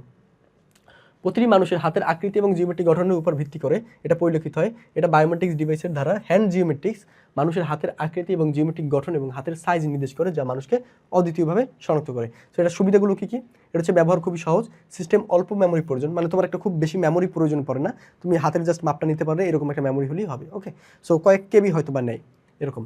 অসুবিধা কি? ডিভাইসগুলোর দাম তুলনামূলক একটু বেশি, কারণ ডিভাইসগুলো একটু বড় হয়, সো তুলনামূলক দাম একটু বেশি। এবার কি ফিঙ্গারপ্রিন্টের চেয়ে ফলাফল সূক্ষ্মতা কম, ফিঙ্গারপ্রিন্ট হচ্ছে ফলাফলের সূক্ষ্মতা কি কম।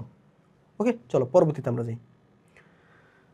তাহলে আমরা কোনটা ব্যবহার করব? আমরা কিন্তু দেখলাম যে ফিঙ্গারপ্রিন্ট, তারপর বাকি যেগুলো ছিল ওগুলো সবগুলো থেকে হচ্ছে আমাদের কি ফিঙ্গারপ্রিন্ট হচ্ছে ভালো সাশ্রয়ী এবং হচ্ছে ভালো ব্যবহার হয়। সুতরাং আমাদের যদি বলে যে ব্যবহার হয় বেশি এবং সাশ্রয়ী, তাহলে কোনটা? ফিঙ্গারপ্রিন্ট। চলো, এয়ারপোর্ট আগমন এবং নিয়ন্ত্রণের ক্ষেত্রে ব্যবহার করা হয়, যেমন চাকরি প্রতিষ্ঠানে এটা ব্যবহার করা হয়, তারপর হচ্ছে শিক্ষা প্রতিষ্ঠানে, লাইব্রেরিতে ব্যবহার করা হয়। এবার হচ্ছে ডিএনএ দিয়ে তুমি কীভাবে শনাক্ত করো?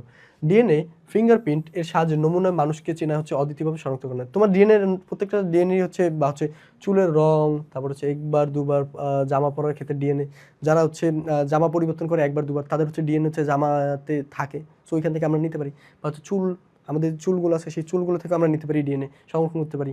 সো এই ডিএনএ হচ্ছে তোমার পিতামাতার যে ডিএনএ আছে আর তোমার ডিএনএ এটা সেম। ওকে, সো এইখান থেকে আমরা কি পাবো? সুবিধা কি? এখানে পদ্ধতিগত কোনো ভুল হয় না থাকলেও সফলতার পরিমাণ শতকরা কি শতভাগ, মানে তুমি এটা যদি নিতে পারো বা এটা যদি কালেক্ট করতে পারো, পদ্ধতির যদি কোনো ভুল না থাকে, তাহলে এটার সফলতার নিশ্চয়তা কি শতভাগ। এবার দেখো এগুলো হচ্ছে অসুবিধা। ডিএনএ ফিঙ্গারিং, প্রিন্টিং ইত্যাদি শনাক্তকরণের জন্য সময় লাগে, মানে এটা একটু খুবই সময় সাপেক্ষ, তাই না? যেহেতু মেডিকেল একটা টার্ম, সো একটু সময় সাপেক্ষ, তুলনামূলক খরচ একটু বেশি, এটা একটু খরচ বেশি। সো এটার সেন্সিটিভ যে কেসগুলো আছে সেই ক্ষেত্রে আমাদের এটা ব্যবহার করা হয়। হাইকোর্ট বা হচ্ছে জজরা যে কেসগুলো দেয় সেক্ষেত্রে ব্যবহার করা হয়। তারপর কি সহোদয় যমজের ক্ষেত্রে এই ডিএনএ ফিঙ্গারিং প্রিন্ট ব্যবহার করতে সম্পূর্ণ করা হয়। ওকে, গেল এটা। ব্যবহার কি? অপরাধকারীকে শনাক্তকরণের জন্য এটা ব্যবহার করা হয়। পিতৃত্ব নিয়ন্ত্রণের জন্য, ধরো কারো বাচ্চা হারাই গেলে তার জন্য পিতৃত্ব নিয়ন্ত্রণের জন্য, বা হচ্ছে ধরো আমাদের যে শনাক্তকরণের ক্ষেত্রে ওই ক্ষেত্রে হচ্ছে ব্যবহার করা হয় জাস্টিফাই করার জন্য।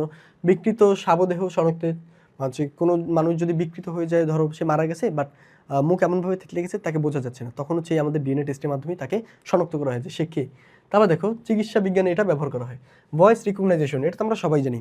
ভয়েস আমরা যে দিই, আমরা যে ভয়েস ওভার দিই, সেই ভয়েস ওভার দিয়ে আমাদের এটা শনাক্ত করা হয়।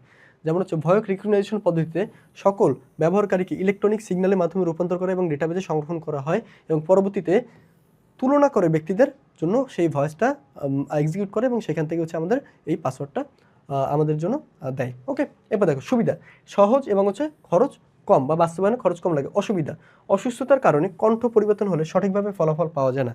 ধরো তোমার গলা ভেঙে গেছে, তখন কিন্তু তুমি ভয়েস রিকগনিশন দিলে তোমাকে আর চিনতেই পারতেছে না, তাই না? তখন হচ্ছে এটা সমস্যা তৈরি করে। তখন কি সূক্ষ্মতা তুলনামূলকভাবে একটু কম, মানে একটু কম সূক্ষ্মতা, মানে তুমি যে 100% অ্যাকুরেট পাবা এরকম না, মোটামুটি একটা অ্যাকুরেশন পাবা। ওকে, সো এটা হচ্ছে এমনভাবে ব্যবহার করা হয় যে খুব সিকিউরিটি দেওয়া আছে, অনেকগুলো সিকিউরিটি পাস দেওয়া হয়ে গেছে, পরবর্তীতে একটা যদি আমি দিতে চাই তখন চাইলে ওটা আমি দিতে পারি। এবার দেখো ব্যবহার কি? আর্থিক প্রতিষ্ঠান এবং টেলিযোগাযোগ প্রতিষ্ঠানের জন্য আমরা ব্যবহার করতে পারি, টেলিকমিউনিকেশন সিস্টেমের ক্ষেত্রে ব্যবহার করতে পারি। সিগনেচার ভেরিফিকেশন, তুমি একটা সিগনেচার দিবা, সেটাকে ভেরিফিকেশন করবে কীভাবে? হাতের লেখার উপর ভিত্তি করে বা হচ্ছে স্বরবর্ণের উপর আকার আকৃতি এবং লেখার সময় এবং কলমের চাপের উপর পরীক্ষা করে এই পদ্ধতি ব্যবহার করা হয়। বুঝতেই পারতেছো একটু কমপ্লেক্স, কিন্তু মানে তুমি একটা চাপ, তুমি মানে হচ্ছে কি হাত ব্যবহার করবা, মানে তুমি সাইন দিতেছো, কতটুকু ডিপ দিতেছো, কতটুকু ব্যবহার করতেছো, কতটুকু লেন্থ দিতেছো, এই সবগুলোর উপর বিশ্লেষণ করো। সুতরাং একটু কিন্তু কমপ্লেক্স, তাই না? ভুল হওয়ার সম্ভাবনা এখানে থাকে। সুবিধা কি?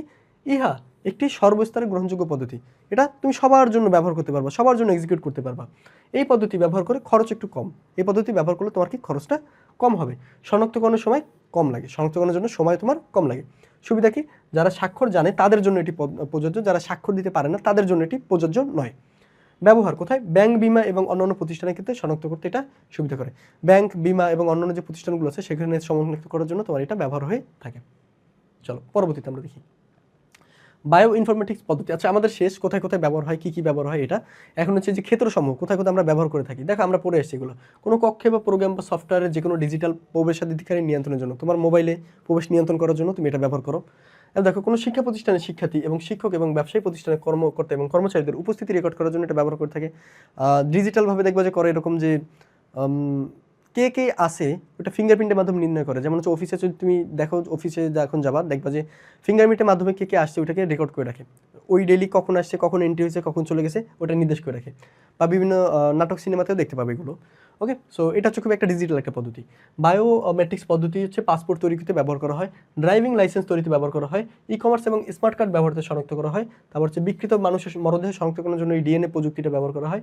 অপরাধী শনাক্তকরণের জন্য ব্যবহার করা হয় ডিএনএ। এটাও পিতৃক এবং মাতৃক নিয়ন্ত্রণের জন্য ব্যবহার করা হয়। বিলুপ্ত প্রাণীর বংশ বিস্তার রক্ষা করার জন্য ব্যবহার করা হয়। এটা হচ্ছে জিন পদ্ধতি। ওকে, এটা হচ্ছে বায়োলজির একটা টার্ম, সুতরাং এটা তোমার বুঝতে হবে না, তুমি জাস্ট এটা মনে রাখবে। ওকে, এটা কিন্তু খুবই ইম্পর্টেন্ট। খ নম্বরের জন্য আসতেই পারে, খ নম্বরের জন্য আসলো গ এবং ঘর জন্য আসবে। ওকে, সো দেখো এটা কি বিলুপ্তপ্রায় এবং হচ্ছে জাতির পরিচয়পত্র তৈরি করার জন্য, জাতীয় যে পরিচয়পত্র আছে সেটা তৈরি করার জন্য, এবং এটিএম এবং অনলাইন ব্যাংকিংয়ের জন্য এটা নির্ণয় করা হয় বা এটা ব্যবহার করা হয়। চলো পরবর্তীতে আমরা দেখি কি আছে। ওকে, এই পেজে কিছু নাই। আচ্ছা, বায়োমেট্রিক্সের সুবিধা, বায়োমেট্রিক্সের যে সুবিধা সমূহ আছে আমরা ওইটা একটু দেখি। বলছি কি পাসপোর্টে ভুলে যাওয়া বা চুরি হওয়ার কোনো সমস্যা নেই। পাসপোর্ট ভুলে গেলে বা চুরি হলেও তুমি সেটা তোমার নিজের পদ্ধতির মাধ্যমে হচ্ছে ঠিক করে নিতে পারবে, বা তোমার যে অদ্বিতীয়ভাবে তোমাকে যদি শনাক্ত করতে চায় তোমার সেটা শনাক্ত করতে দিতে পারবে। ইতিবাচক এবং নির্ভুলতা শনাক্ত করা, সর্বোচ্চ নিরাপদ ব্যবস্থা দেওয়া এবং হচ্ছে নিরাপদ এবং তোমাকে মূলত এটা কাজ হচ্ছে নিরাপদ দেওয়া, তোমাকে সিকিউরিটি দেওয়া। ওকে, মূলত এর কাজ হচ্ছে সিকিউরিটি, তোমাকে নিরাপত্তা যেটা আছে ওই নিরাপত্তাটা তোমাকে দিবে। ওকে, সুতরাং এটা তোমার কাজ কি সিকিউরিটি দেওয়া। আসো বায়ো ইনফরমেটিক্স, বায়োমেট্রিক্স আমরা পড়ছি, এবার হচ্ছে বায়ো ইনফরমেটিক্স। ওকে, আমরা এটা করার পর হচ্ছে আমরা এমসিকিউ সলভ করবো। আবার আমরা বায়োমেট্রিক্স পড়ছি এবং হচ্ছে বায়ো ইনফরমেটিক্স পড়বো একটু পর। ওকে, তো চলো বায়োমেট্রিক্সটা দেখি। বায়োমেট্রিক্সটা কেমন? বায়ো ইনফরমেটিক্স তোমার বায়োলজিক্যাল যে সমস্যাগুলো আছে বা বায়োলজি ভিত্তিক যে সমস্যাগুলো আছে, আমাদের শরীরে যে সমস্যাগুলো হয়, এই সমস্যাগুলোকে যখন তুমি কম্পিউটার ভিত্তিক মাধ্যমে সমাধান করবা তখন সেটা হচ্ছে তোমার বায়ো ইনফরমেটিক্স। কেমন? এই যে দেখো তোমার যে বায়োলজিক্যাল যে সমস্যাগুলো আছে এটা কম্পিউটার ব্যবহার করে শনাক্ত করতেছে। তো দেখো বায়োমেট্রিক্স কি, কম্পিউটার বিজ্ঞান, পরিসংখ্যান, গণিত এবং ইঞ্জিনিয়ারিং জ্ঞানকে ব্যবহার করে বিভিন্ন ধরনের বায়োলজিক্যাল ডেটাসমূহ সংরক্ষণ এবং বিশ্লেষণের মাধ্যমে জিন নির্ভর গবেষণা করে, মানে হচ্ছে ডিএনএ যেটা আছে, ডিএনএ আরএনএ এগুলো নির্ভর ব্যবস্থা গ্রহণ করে উন্নতিশীল ধারণা প্রবর্তন করে এবং টেকনোলজিকে তোমার কি বলে? বায়ো ইনফরমেটিক্স বলে। আচ্ছা, বায়ো ইনফরমেটিক্স জিন তথা ডিএনএ শনাক্ত এবং গবেষণার মাধ্যমে প্রাপ্ত ডেটাবেস, যেমন হচ্ছে ডিএনএ সিকোয়েন্স, জিন, তারপর হচ্ছে অ্যানিমো অ্যাসিড, তারপর হচ্ছে নিউক্লিয়ার অ্যাসিড ইত্যাদির ক্ষেত্রে তোমার এটা ব্যবহার করা হয়। এবার দেখো ডেটাবেসে সংরক্ষণ করা হয় যা পরবর্তীতে কম্পিউটার প্রযুক্তির মাধ্যমে বিভিন্ন ইনফরমেশন থিওরি এবং গাণিতিক জ্ঞানকে ব্যবহার করে এই ডেটাগুলোকে অ্যানালাইসিস করা হয়। অর্থাৎ তোমার যে বায়োলজিক্যাল যে আমরা যে প্রবলেমগুলো ফাইন্ড করলাম সেই প্রবলেমগুলো ফাইন্ড করে সেগুলোকে কম্পিউটারে আমরা সংরক্ষণ করে রাখি। সেই সংরক্ষণ থেকে আমরা কি করি? সেই সংরক্ষণ থেকে আমরা পরবর্তীতে এইগুলোকে অ্যানালাইসিস করে পরবর্তীতে আমাদের যদি কোনো সমস্যা হয় বা কোনো যদি সমস্যা থাকে সেগুলো আমরা এটার মাধ্যমে সমাধান করি। ওকে, আশা করি এটা বুঝতে পারছো। চলো পরবর্তীতে আমরা যাই। আচ্ছা, এখানে বলছে বায়োইনফরমেটিক্সের প্রধান কাজ। আচ্ছা, বিভিন্ন জৈবিক বিশ্লেষণ নিয়ন্ত্রণের ক্ষেত্রে অধিক পরিমাণে ডেটা পাওয়া যায়। বিভিন্ন ধরো জৈবিক যে বিষয়গুলো আছে বা বায়োলজিক্যাল যে বিষয়গুলো আছে সেগুলো তোমার বিশ্লেষণ করার ক্ষেত্রে অধিক ডেটা পাওয়া যায়। এই ডেটাগুলোকে ম্যানুয়াল বিশ্লেষণে খুব করা কঠিন, তাই এটা আমরা কী করি? কম্পিউটারের মাধ্যমে সলভ করি। সুতরাং এটা হচ্ছে এক্ষেত্রে স্বয়ংক্রিয় প্রক্রিয়াগুলোর মাধ্যমে সঠিকভাবে দক্ষতায় বিশ্লেষণ করে গাণিতিক কৌশল ব্যবহার করা হয়।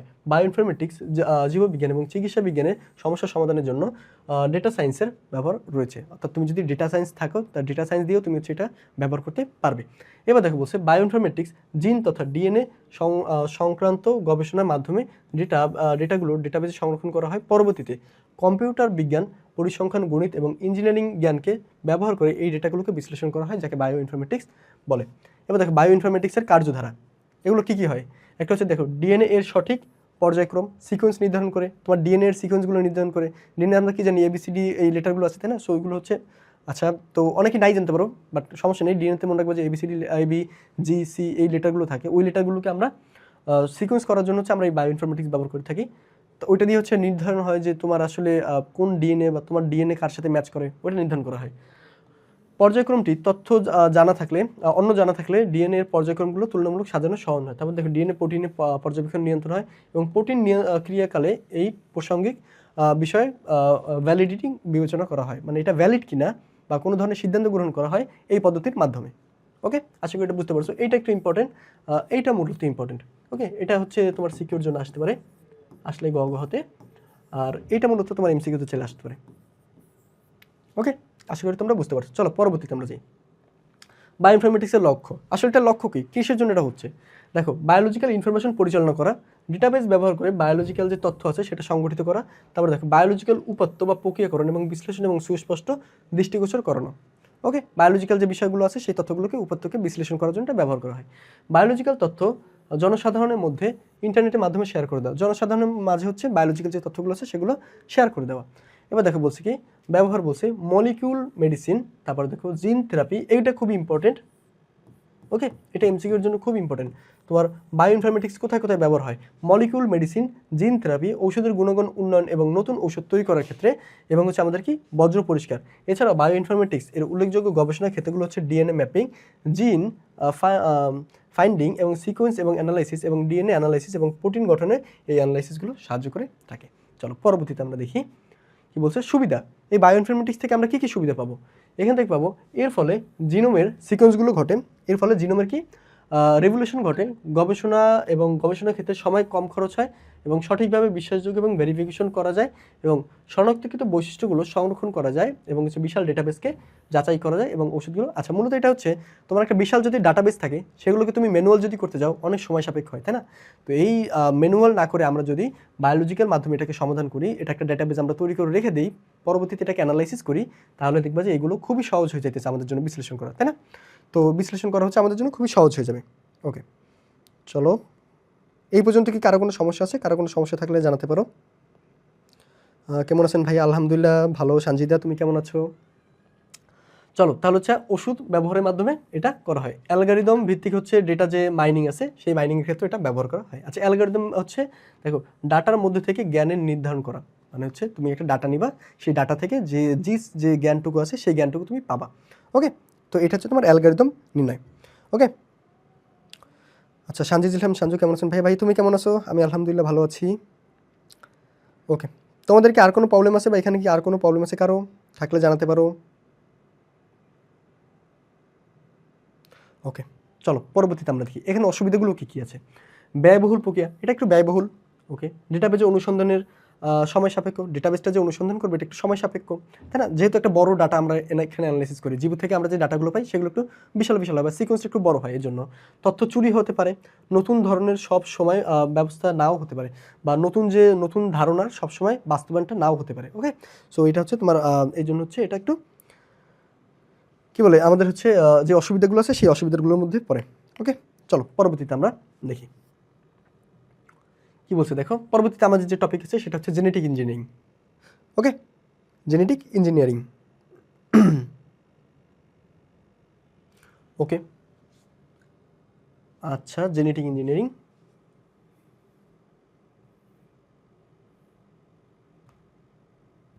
ওকে, দেখো আমরা এর আগে হচ্ছে এমসিকিউগুলো একটু সলভ করি। জেনেটিক ইঞ্জিনিয়ারিংটা আমরা আজকে যেহেতু আমরা একসাথে অনেকগুলো পড়া পড়ে ফেলেছি, বায়োমেট্রিক্স, বায়ো ইনফরমেটিক্স, মহাকাশ অভিযান, তারপর হচ্ছে আমাদের ফার্স্টের দিকে যে ছিল কৃত্রিম বুদ্ধিমত্তা। সুতরাং আশা করি চারটা যদি তোমরা আজকে ভালো মতন পড়তে পারো তাহলে ইনশাল্লাহ এখানে আর কোনো প্রবলেম থাকবে না। ওকে, আর নেক্সট ক্লাসে আমরা হচ্ছে তোমাদের যে কী বলে এটা, কোনটা ছিল এটা? ওকে, জেনেটিক ইঞ্জিনিয়ারিংটা টপিকটা একটু কমপ্লেক্স, আর হচ্ছে এটা একটু বুঝতে তোমাদের টাইম দিতে হবে। সুতরাং আমি এটা আপাতত হোল্ড রাখলাম, এটা আমরা পরবর্তী ক্লাসে পড়ব। ওকে, সো আপাতত আমাদের এখান থেকে যতগুলো সম্ভব বা এখান থেকে যতগুলো এমসিকিউ আছে আমরা সেগুলো সলভ করার ট্রাই করি। ওকে, আমি বলবো তোমাদের, তোমরা অ্যান্সার করার চেষ্টা করবা, ভুল হলেও সমস্যা নেই, আমি অবশ্যই তোমাদেরকে পরে বলে দিব। বাট তোমরা যদি চেষ্টা করো, এটা তোমরা যখনই লাইভটা দেখো না কেন পরবর্তীতে যদি তোমরা চেষ্টা করো দেখবে, তুমি যদি একবার ভুল করলে দেখবে তোমার পরবর্তীতে মনে থাকবে। সুতরাং নিজের একবার চেষ্টা করবা, কমেন্ট করে দিবা, আমি পরবর্তীতে এগুলো দেখবো। ওকে, পরবর্তীতে দেখবো এবং তোমাদেরকে রিপ্লাই করার চেষ্টা করবো। ওকে, চলো পরবর্তীতে আমরা তাহলে দেখি। ওকে, দেখো এটা আমরা পড়েছিলাম। আচ্ছা, এখানে বলছে কোন পদ্ধতিতে অ্যাকচুয়েটর ব্যবহার হয়, এটা আমরা পড়েছিলাম। আচ্ছা, এখানে বলছে দেখো এটা সলভ করার চেষ্টা করো। বলছে কোন প্রযুক্তির সাহায্যে মানুষকে অদ্বিতীয়ভাবে শনাক্ত করার চেষ্টা করা হয়? কোন প্রযুক্তির মাধ্যমে মানুষকে অদ্বিতীয়ভাবে শনাক্ত করার চেষ্টা করা হয়? মানুষকে অদ্বিতীয়ভাবে শনাক্ত করে কোন প্রযুক্তি? আমরা কি পড়েছিলাম? Genetic engineering, nanotechnology, biometrics নাকি বায়ো ইনফরমেটিক্স? কোনটা? বায়োমেট্রিক্স নাকি বায়ো ইনফরমেটিক্স নাকি ন্যানো টেকনোলজি নাকি জেনেটিক ইঞ্জিনিয়ারিং? অ্যান্সার করার চেষ্টা করো পরবর্তীতে আমি বলে দেবো 20 সেকেন্ড তোমাদের টাইম।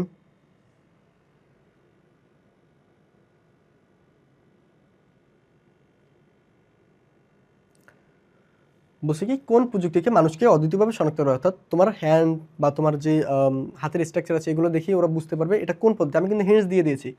ওকে, বলার চেষ্টা করো কোন পদ্ধতি। আচ্ছা দেখো, এটা হচ্ছে কি বায়োমেট্রিক্স। বায়োমেট্রিক্সের সাহায্য হচ্ছে আমরা এটা বুঝতে পারবো বা এটা আমরা দেখতে পারবো বা এটা আমরা দেখছি মানুষকে অদ্বিতীয়ভাবে শনাক্ত করা সম্ভব। পরবর্তী আমাদের কোশ্চেনে যাই। বলছে 1 ন্যানোমিটার সমান কত মিটার। এটা একটা বেসিক প্রশ্ন, যদিও অন্য একটা টপিকের প্রশ্ন, বাট এটা আমরা জেনে রাখি 1 ন্যানোমিটার সমান কত মিটার। এটা একটা বেসিক প্রশ্ন, এটা আমি বলে দিই। এটা হচ্ছে 10⁻⁹ মিটার। 1 ন্যানোমিটার সমান কত মিটার? 10⁻⁹ মিটার। চলো পরবর্তীতে আমরা দেখি। বলছে ইমেল আদান প্রদানের জন্য ব্যবহৃত যে SMTP এর পূর্ণরূপ কি। এটা চেষ্টা করো, এটা একটু কঠিন, বাট আশা করি তোমরা চেষ্টা করলে পারবা। এটা আমাদের রেগুলার লাইফের বড় অবদান রাখে। তোমরা একটু চেষ্টা করলে আশা করি পারবা। ইমেল আদান প্রদানের জন্য আমরা যে SMTP ব্যবহার করে থাকি এটা আসলে কি? এটা কি সিম্পল মেসেজ ট্রান্সমিশন প্রোটোকল? এটা কি স্ট্র্যাটেজিক মেইল ট্রান্সফার প্রোটোকল? এটা কি স্ট্র্যাটেজিক মেইল ট্রান্সফার প্রোটোকল নাকি সিম্পল মেইল ট্রান্সফার প্রোটোকল? এটা কি?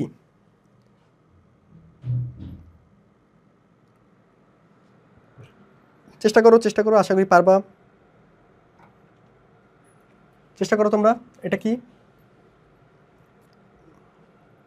আচ্ছা, এটা হচ্ছে আমাদের যে সাধারণ জ্ঞান আছে, সাধারণ জ্ঞানের একটা কোশ্চেন। এটা মূলত হচ্ছে সিম্পল মেইল ট্রান্সফার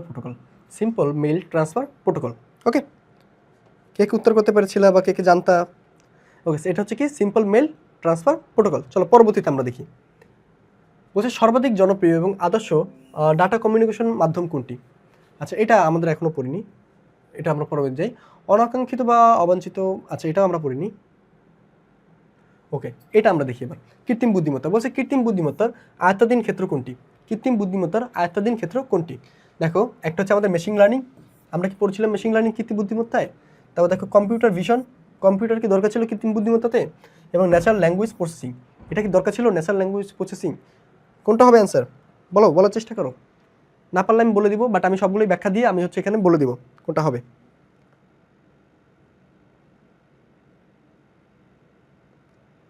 ওকে,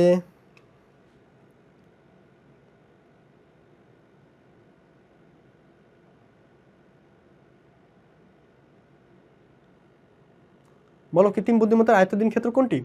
দেখো, মেশিন লার্নিং তো আমাদের ছিল, তাই না? আমাদের কৃত্রিম বুদ্ধিমত্তার ক্ষেত্রে আমরা জানতাম কি মেশিন লার্নিংটা আমাদের ইম্পর্টেন্ট। কৃত্রিম বুদ্ধিমত্তার ক্ষেত্রে আমাদের মেশিন লার্নিংটা ইম্পর্টেন্ট, এটা আমরা জানতাম। সুতরাং এটা আমাদের আছে। কারণ কি মেশিন লার্নিং হচ্ছে আমাদের মেশিনটাকে চালানোর জন্য এই যে আমরা প্রসেসর ব্যবহার করতে থাকি, প্রসেসরের একটা ভালো বা হচ্ছে একটা অপটিমাম কাজ করে এটা। এবার দেখো কম্পিউটার ভিশন, আমাদের কৃত্রিম বুদ্ধিমত্তার ক্ষেত্রে আমাদের লজিক্যাল যে অপারেটরগুলো আমরা দিব সেক্ষেত্রে আমাদের কম্পিউটার দরকার, সুতরাং কম্পিউটার ভিশন আমাদের দরকার। ন্যাচারাল ল্যাঙ্গুয়েজ, আমাদের এই যে কম্পিউটারের ভাষাটা আছে, কম্পিউটার ভাষাটা আমরা বুঝবো অথবা আমাদের ভাষাটা কম্পিউটার বুঝবে, এটা আমাদের কি ছিল? Natural language processing. সুতরাং এটা আমাদের দরকার, সুতরাং এটা আমাদের কি 1, 2 এবং 3। 1, 2 এবং 3। চলো পরবর্তীতে আমরা দেখি। বলছে কি ইসলামিক বিশ্ববিদ্যালয়ে কম্পিউটার বিজ্ঞানের ছাত্র শামীম দীর্ঘদিন ধরে গবেষণায় এমন একটি যন্ত্র নির্মাণ করে যেটা হচ্ছে উঁচু নিচু স্থানে চলাফেরা করতে পারে এবং ভিডিও করতে পারে। মানে সে এমন একটা জিনিস তৈরি করে ফেলছে যেটা উঁচু নিচু স্থানে চলাচল করতে পারে নিজে স্বয়ংক্রিয়ভাবে এবং ওটা ভিডিও গ্রহণ করতে পারে। সুতরাং এটা কি হবে বলো? আমাকে ফার্স্টে বলছে শামীম যে যন্ত্রটি তৈরি করেছে সেটি মূলত কি? বলো এখান থেকে দেখে বলো কি হতে পারে। Genetic engineering, nanotechnology, robotics আর বায়োমেট্রিক্স, কোনটা হবে?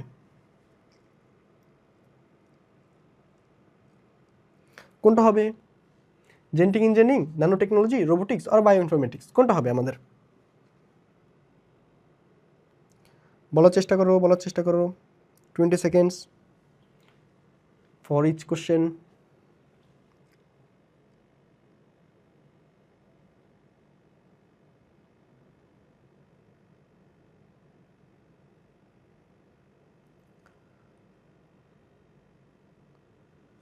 ওকে, সো আমরা দেখছিলাম কি রোবটের ক্ষেত্রে আমরা যদি রোবট তৈরি করি সেই রোবট স্বয়ংক্রিয়ভাবে নিজে চলাচল করতে পারে এবং আমরা যদি তাকে কোনো প্রোটোকল দিই বা কোনো ধরনের কাজ দিই সেই কাজটা করতে পারে, এক্সিকিউট করতে পারে, তাই না? তাহলে শুধু এটা আমাদের কী হবে?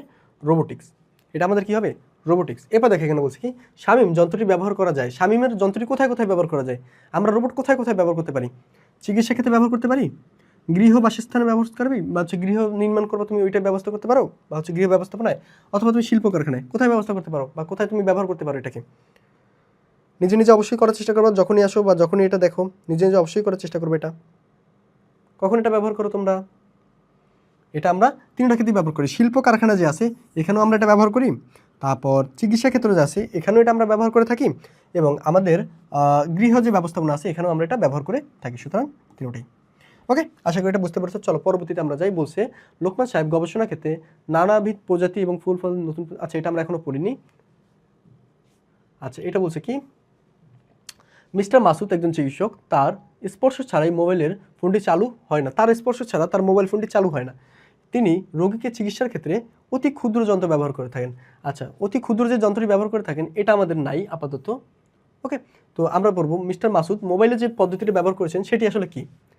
সেটি কি fingerprint, retina scan, nano technology or bio informatics? বলো কোনটা ছাড়া, কোনটা দিয়ে হচ্ছে সে মানে মোবাইলটাকে ওপেন করে বা মোবাইলটাকে খুলে? ওকে, এটা আমাদের নাই 2 নাম্বারটা। আপাতত 1 নাম্বারটা তোমরা বলার চেষ্টা করো, কোনটা হবে?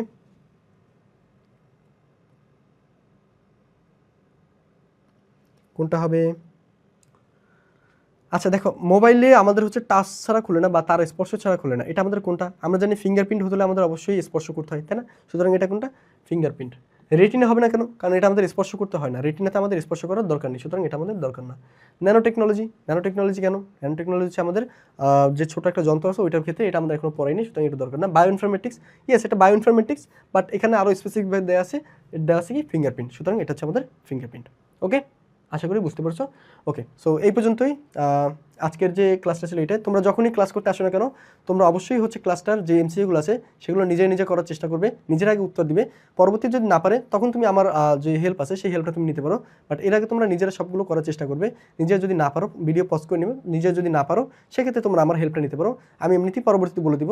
বাট তোমরা যদি চেষ্টা করো সেটা তোমাদের অনেকদিন মনে থাকবে, অনেকদিন স্থায়ী হবে। ওকে, আর এখানে যে নোটটা আছে অবশ্যই যেগুলো বলে দিলাম সেগুলো তোমরা তুলে ফেলবে, সেগুলো একটা ছোটো নোট করে ফেলবে, যাতে পরীক্ষার আগের দিন তোমাদের এটা বুঝতে সুবিধা হয় বা রিভিশন দিতে তোমাদের এটা সুবিধা হয়। ওকে, সো আজকের জন্য এই পর্যন্তই। তোমরা সবাই ভালো থাকবে, আমার জন্য দোয়া করবে, তোমাদের সবার জন্য শুভকামনা রইল। আসসালামু আলাইকুম, আল্লাহ হাফেজ।